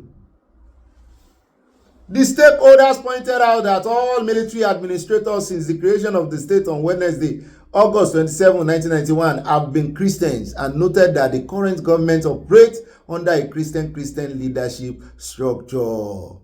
Today, some CAN and PFN leaders led by Ayodele Owofe and Pastor Seun Adeoye are falsely alleging that Christians have been marginalized in Osun State. That claim is provocative and an insult to the peace-loving people of the state, they asserted. They highlighted that Osun has previously had a Christian leadership from 2023 to 2010, during which the Muslim community did not raise objections. Osun Muslims have been the most tolerant religious community in Nigeria, and nobody should take that for weakness. They stated, kan báyìí bá ti jẹ́ bẹ́ẹ̀ ṣe fẹ́ ṣe náà nù èmi rò pé wọ́n yìí ti ẹ̀ wọ ẹlẹ́sìn pé ẹ̀ ń bá ti ṣe dáa náà ni wọ́n tẹ́ wá ń fi ibẹ̀ náà àti kìrìsìtẹ́nì àti mùsùlùmí èwo náà ló ń ṣe dáadáa fún yín gbogbo wọn yàn yín jẹ ni wọ́n ní ó ṣàtẹ́yìn lọ́rùn ó jẹ́ lẹ́sìn yín ló wà ń bẹ̀ ó wá lè yàn yín jẹ ẹ̀ mind. The group questioned the narrative of marginalization, noting that despite the Muslim majority population in Osun, no Muslim has served as head of service or chief judge in 35 years. What kind of marginalization are they talking about? They asked, emphasizing that Christians have enjoyed governance and employment privileges for decades, while Muslims have endured subjugation. Oh yeah, you know, every Muslim, see, could you echo Muslim, see, gbogbo yẹn tí mo ti ṣe àyà ní perfect illustration ni mo ṣe mo lè wo ń bẹ àyà wọn rántí ó ní tí mo ní kristẹni wọ́n mú sàná lọ́wọ́ mùsùlùmí gbé epo bẹtiró lọ́wọ́ oníṣẹ̀ṣe wa ń wòran àmúláyà mo ti rántí Ibrahim ilé láwọn fi kásẹ̀ gbòòrò yín lẹ̀ lónìí ó ẹ jẹ́ á lọ sí ọ̀dọ̀ arákùnrin tórúkọ rẹ̀ ń jẹ́ Peter Eka níbi tó ti ganu sí máìkì tó sọ̀rọ̀ burúkú sí ìjọba Nàìjíríà wípé ẹ̀yin lẹ sídìí yín lẹ̀ ẹ̀yin lògiri lanú lẹ̀ tí àwọn ọ̀ràn wọn tó fẹ́ gbórí wọ bẹ́ẹ̀ wípé ọ̀rọ̀ ségesège lẹ́nu ìjọba Trump sọ pé òun fẹ́ wá invade yín ọ̀tá yín ohun ọ̀ràn tí gbogbo ọ̀rọ̀ tó sọ ẹjí ó fẹnu ara rẹ̀ sọ àṣàtúntònù sí láàrin ká tó wá mọ̀ dágbére lórí ètò lónìí. I think I stand with the Nigerian people. I stand with the victims of this senseless killing, of innocent Nigerians, and whatever pressure that will be needed to put on our government to do what they ought to do should be done. I think the events of the last few days have been a monumental tragedy. It's a disgrace on every level that it took the intervention of a foreign government to put pressure on the Nigerian government to take seriously what the Constitution describes as the primary responsibility of government, which is the protection of life and property of the citizen. And nobody should question the intervention of the United States. The current president, where they were in opposition, then went to in 2014 to the United States of America on the Nigerians demanding or requesting for intervention. And so when a man's house is on fire, whoever that helps to put it out, that is the interest of the person. So as it is today, the question is, the US president said the Nigerian government should move fast. So the pressure should be on the Nigerian government to move fast, because I mean, if it were in other climes, there should be some resignations at this point. Because when you have a series of events where citizens are being killed and there is no action from the leadership, or rather actions that seem to suggest that leaders are rather complicit in protecting criminals or giving them, a soft landing as against protecting innocent citizens, I think it is a monumental tragedy. And whatever that needs to be done, I mean, we are able to take grants and loans and whatever from the United States of America, so we should be able to take their warning and move fast. So President Bola Tinubu, wherever you are, you should move fast to end this killings. Ẹ wo díẹ̀ ìwọ̀nba lẹ́sìn gbọ́ nínú ọ̀rọ̀ Peter o, ṣùgbọ́n ẹjẹ́ àdọ́dọ̀ ìkànnì àwọn international lawyer náà ganu sí máìkì wípé bọ́n bá rí kàn fojú international wò bó ṣe rí rè ìgbésẹ̀ Trump àti bọ́n ṣe fẹ́ wá sínú Nàìjíríà sán láṣẹ ṣé òfin wà tó tì lẹ́yìn, torí gbogbo ẹ̀ náà la fẹ́ mọ̀. Àwọn kan parọ́, wọ́n change generation, wọ́n ní kò sófin tó tì lẹ́yìn, wọ́n ní kò gbọ́dọ̀ rí bẹ́ẹ̀, wọ́n ní international law fọwọ́ sí ẹgbọ́ ẹ̀yin international lawyer. You will want to agree that the threat, or rather the proclamation by Trump, or let's put it this way, the threat is a direct threat as far as I'm concerned. Is somewhat, if you want to look at it clearly, it points to a violation of our sovereignty, because I mean sovereignty means that a particular country has the right over its territory, over its internal contradictions, over its conflicts and all that, so that it only takes the United Nations declaration or permission from that particular country before any foreign entity can come in. But then, that's where that ends. There's also an evolving, United Nations treaty, what they call it responsibility to protect, R2P. What it says is that if a country hides under that sovereignty claim to allow for a perceived genocide or gross human rights violations, that international communities, superpowers have the right to intervene. So in this point, in this perspective, you now see that probably Trump's threats it's more like a symbolic, wake-up call for the country, for the administration of this country to sit up, to face the reality that indeed there are certain issues going on that are inimical to the global peace, that are inimical to human rights, that is not acceptable. So, ó dá ẹjẹ mọ sọ international lawyer ni wọ́n ṣùgbọ́n ń jọ bí ẹni wípé wọ́n ṣe jọ ọmọ Nàìjíríà tó wọ́n mọ kúlẹ̀kúlẹ̀ ní tó jẹ́ local law international law ni wọ́n ń sọ̀rọ̀ lé lórí. Wọ́n ti já wa sí agbára àti òfin tó ti Trump lẹ́yìn pé ẹ̀tọ́ ọmọnìyàn wọ́n máa ń jà fúnra wọn ni wọ́n jọ wà nú ẹgbẹ́ UN ni ìyẹn United Nations wọ́n jọ tọwọ́ bòfin ni ṣùgbọ́n ìyẹn kọ́ la wàá sọ ọ̀rọ̀ sovereign nation yìí ti fẹ́ dá wàhálà lẹ̀. Kí náà ń pè ní sovereign nation? Ìtumọ̀ sovereign nation ni wípé agbègbè wa ni territory wa rèé àwọn èèyàn wa rèé àwa là ń ṣèjọba lé wọn lórí.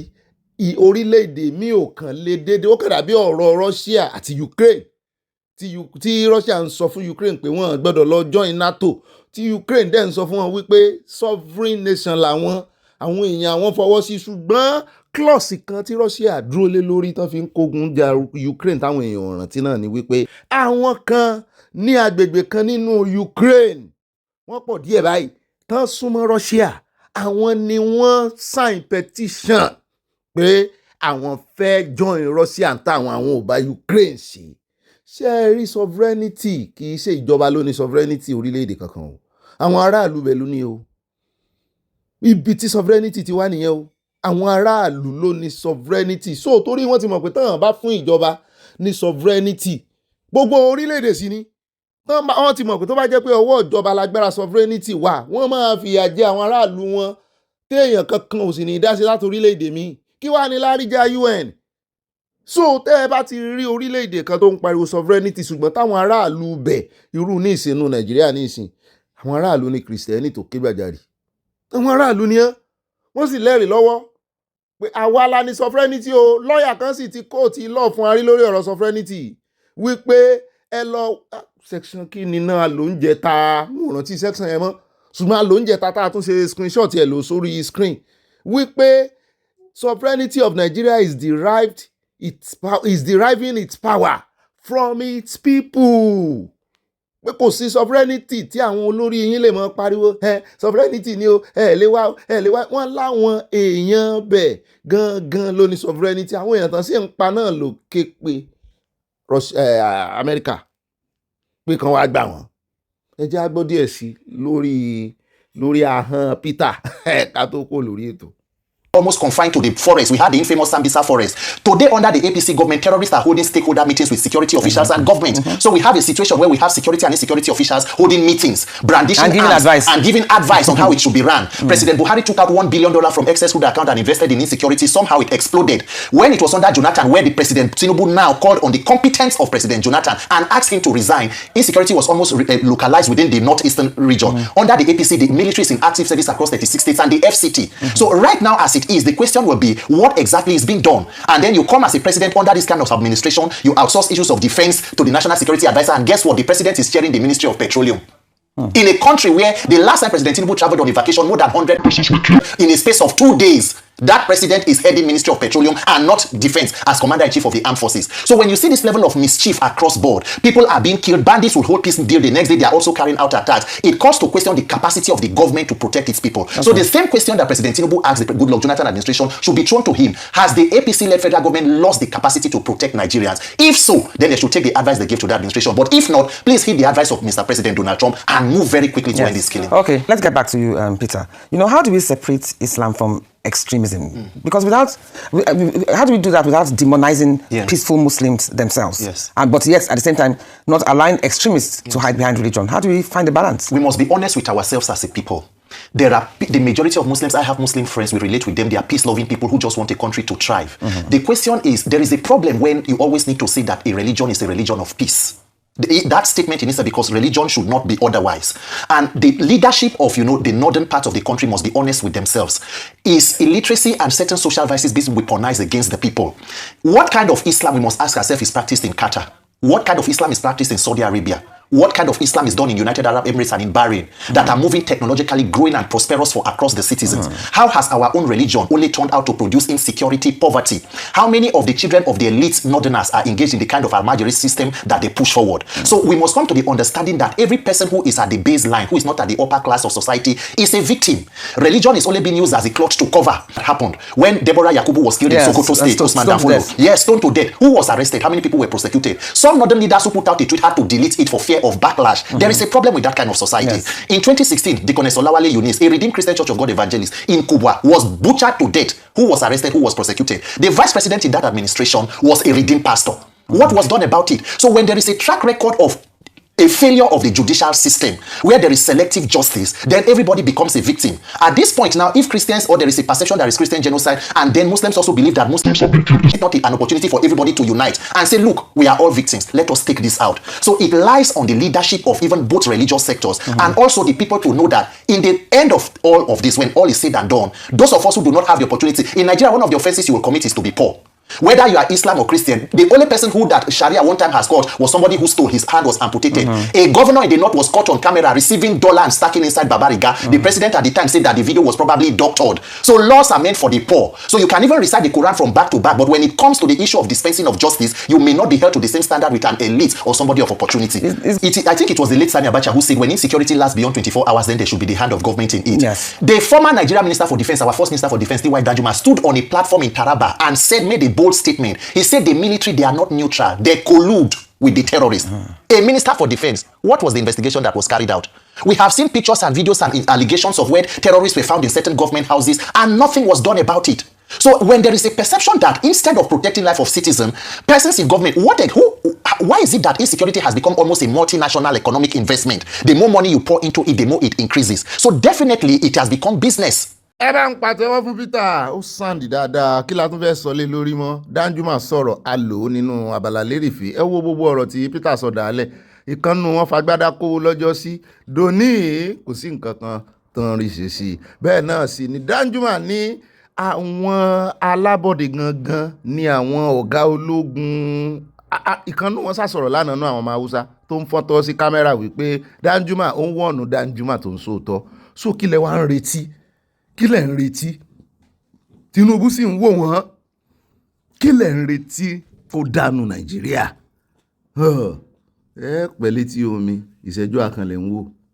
ó dá ẹ káàbọ̀ padà ó àníríjú báyìí lọ́nù ìròyìn tòní o ní ọ̀sẹ̀ ọlọ́bẹ̀ sí àtàfẹ́jẹ́ náà kó ìbínú o yóò mọ̀ ju àṣẹ láṣẹ Ọlọ́run Èdùmàrè Ọlọ́run tí sì ń bá wa ṣe òní padà lẹ́yìn wa gbogbo àdúrà yín gbà lórí gbogbo ẹ̀yin abiyamọ tòótọ́ gbẹ̀yìn bàbá abiyamọ wọn ò ní gbọ́ bí sí ẹ pẹ́ ẹ gùn lẹ́mìí àárín pẹ́ láàrin ìwọ̀nú àlàáfíà nínú òye ọkàn tó yè kúrò láti mọ̀ bá yín torí a nílò yín gan o ọgbọ́n yín náà rí lára wa òye yín táwa mú lára yín ó náà rí lára wa wọ́n sì ní bọ́mọdé bá mọwọ́ wẹ̀ yóò bàgbà jẹun bá bá sì bàgbà jẹun tán bá bá rèta a ní sojú kòkòrò ààyò rèta ni ẹ̀yin lẹ̀ ń yọ a ẹ̀yin lọ́lọ́run lò fún wa wá dá gbogbo ọpẹ́ padà sọ́dọ̀ Ọlọ́run Elédùmarè tó dá ìdílé aláyọ̀ yìí kalẹ̀ tí ìkàn ṣe ẹ̀rọ asọ̀rọ̀ wọn gbèsè tí ìkàn ṣe ó yára kàròyìn lásán fún wọn tó fayọ̀ sáàrin ìwà ó fìfẹ́ sáàrin ìwà ẹ̀yin ará UK ṣe ti ń retí mi ẹjẹ́ àwọn ọ̀fẹ́ lè ṣe lọ ẹjẹ́ a sì báyìí fúnra wa fún tòní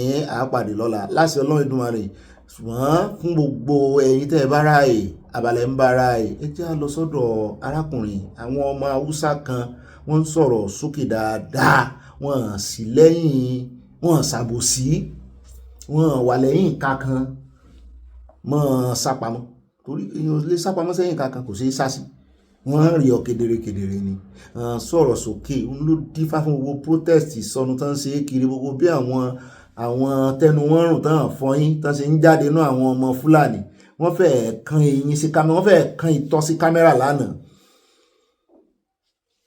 wọ́n ń bá àwọn ará wọn náà wà ń bá wọn wípé orí yín ò pèsè ẹ̀ ń ṣe ẹ̀sìn yín síta gbangba ẹ̀sìn awọ́rò lẹ̀ ń ṣe ẹ bá ń tẹ̀sí ẹjá gbọ́rọ̀ lẹ́nu ìkànnù wọn ó sọ̀rọ̀ tó tẹ́ mi lọ́rùn. Idan ba gwamnati ta daure man wanda yake cikin daji ya ta'addanci ba Allah ubangiji ya tsine man Allah dauki rayuwa ta a wurin nan. Bahilla ce saniya aka san shi da ita sai noma saniya ba ta haifa bindiga AK 47 bahilla ce bai da makera da zai kera bindiga AK47 gwamnati ke turowa har muka samu mu kuma wallahi dalilin da ya sa billahi lazi shekara na 7 ina makarantar allo amma lokacin da na dawo na tsinci kaina a cikin wannan abun wallahi ina mamaki kullum ina tunanin rayuwata saboda mahaifana akalla a kasar dan banga da ṣé iná ń gbọ́ gbogbo tí ń sọ tí ń pe wàláì sí oníjọba ló ń gbé AK-47 fáwọn ẹ̀yin ọmọ nàìjíríà sì ń bléèmù orílẹ̀-èdè míì wọ́n sì níjọba ìjọba yín ẹgbọ́n tí Danjuma sọ ẹgbọ́n tọmọ fúlàní náà sọ ọmọ fúlàní tá a fẹ́ lò gangan àtètè rí fọ́nrán ẹ̀ ṣùgbọ́n ẹ jẹ́ á fi bàbá yìí exchange ẹ̀. ẹ bá ń fòye gbé ní tó sọ o àáfàá ni ó sọ̀rọ̀ pé wọ́n pa kìrìsìtẹ́nì lóòótọ́ ṣùgbọ́n náà pa mùsùlùmí jù ó ní mùsùlùmí tán pa ó pọ̀ ju ti kìrìsìtẹ́nì lọ ó ṣàṣàwọn ọ̀rọ̀ kan mo kàn fẹ́ kẹ́ ẹ jẹ́ ká jọ fòye gbé ni ọ̀rọ̀ rẹ̀ bẹ́ẹ̀ bá gbọ́ àátò mọ́ ń tà sọ̀lẹ̀ lórí. Gumi fúnra ẹ̀ threat ní fún Nàìjíríà yìí èmi ò wá láti support èèyàn kankan bíi Muslim bíi Christian lórí ọ̀rọ̀ genocide àwa jáde there is no Christian genocide they are killing Christians as much bí wọ́n ṣe ń pa Christians wọ́n ń pa Muslims náà even numbers the Mùsùlùmí tí wọ́n ti pa ó ju Christians lọ òtìgbà táwọn dákẹ́ nígbà táwọn pastors ń sọ̀rọ̀ wọ́n pa wá ẹwà dúró àwọn tó wọ́n pa plẹ̀tù Abubakar Gumi yìí náà ló sọ wípé over his dead body ni Christian máa rúlẹ̀ Nàìjíríà yìí ṣe ẹ̀ sí ayé ni táwa ni wis Ahmed Abubakar Gumi tó jẹ́ pé ìjọba ibo ló ti negotiate pẹ̀lú terrorist láyé nítorí ẹ̀sìn mẹ́rin ṣiṣẹ́ lọ ẹwà active but ẹ bá ti mọ̀ èèyàn àbáyé negotiate ibo ló ti ṣe èmi ò wá láti support èèyàn kankan bíi Muslim bíi Christian lórí ọ̀rọ̀ genocide aṣọ sọ́tún aṣọ sọ́sì and these are facts quote me anywhere gbogbo pẹ̀lú mo fẹ́ sọ yìí these are what facts ìwọ náà bọ́sọ̀ online kó wa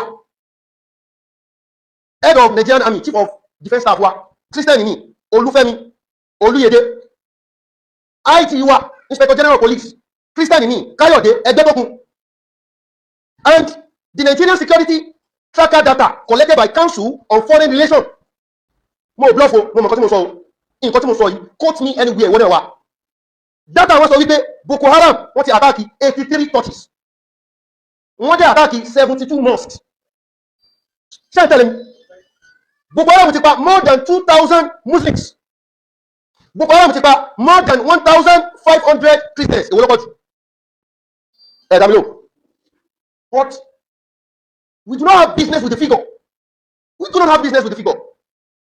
ó dáa ká tó tẹ̀síwájú èèyàn mi ẹ jẹ́ á sáré lọ wo reference tán fún wa orí agbágbé ló wà kìrìsìtẹ́nì tán bá máa preach wọ́n á ní káwọn èèyàn sí bíbélì wọn verse kìíní kan chapter kìíní kan mùsùlùmí náà ní tiwọn nínú Quran ẹ jẹ́ á lọ confam tó sọ fún wa nígbà tí mo dé orí agbágbé website tó fún wa èmi náà bá data yẹn ń bẹ̀ ṣùgbọ́n nígbà tí mo wá rí clause kan tán kọ bẹ́ẹ̀ wọ́n ní the last update to the tracker was July 1st 2023 oṣù méjì lẹ́yìn nígbà tá rẹ̀ Tinubu gbàjọba ìtumọ̀ ẹ̀ ní wípé wọ́n àti ìfi 2024 sí wọ́n àti ìfi ti 2025 sí gbogbo ń tà sí ń sọ yìí yẹ́wàtà ní o kìíní kan ní o abẹ́ ìṣèjọba rẹ̀ Tinubu náà ti pa ọ̀pọ̀lọpọ̀ àwọn ará bíi so akànnì ká kọ̀rẹ́ ti àfáì ní iṣẹ́ gidi náà ṣe òótọ́ pọ̀ nú ọ̀rọ̀ wọn o wọ́n kàn ṣe mistake fẹ́rẹ́ fẹ́ àbí kó jẹ́ pé wọ́n fojú wọn rí láti ní ká pàkíyèsí wọn sí pé tí wọ́n fi ń ṣe reference sí wa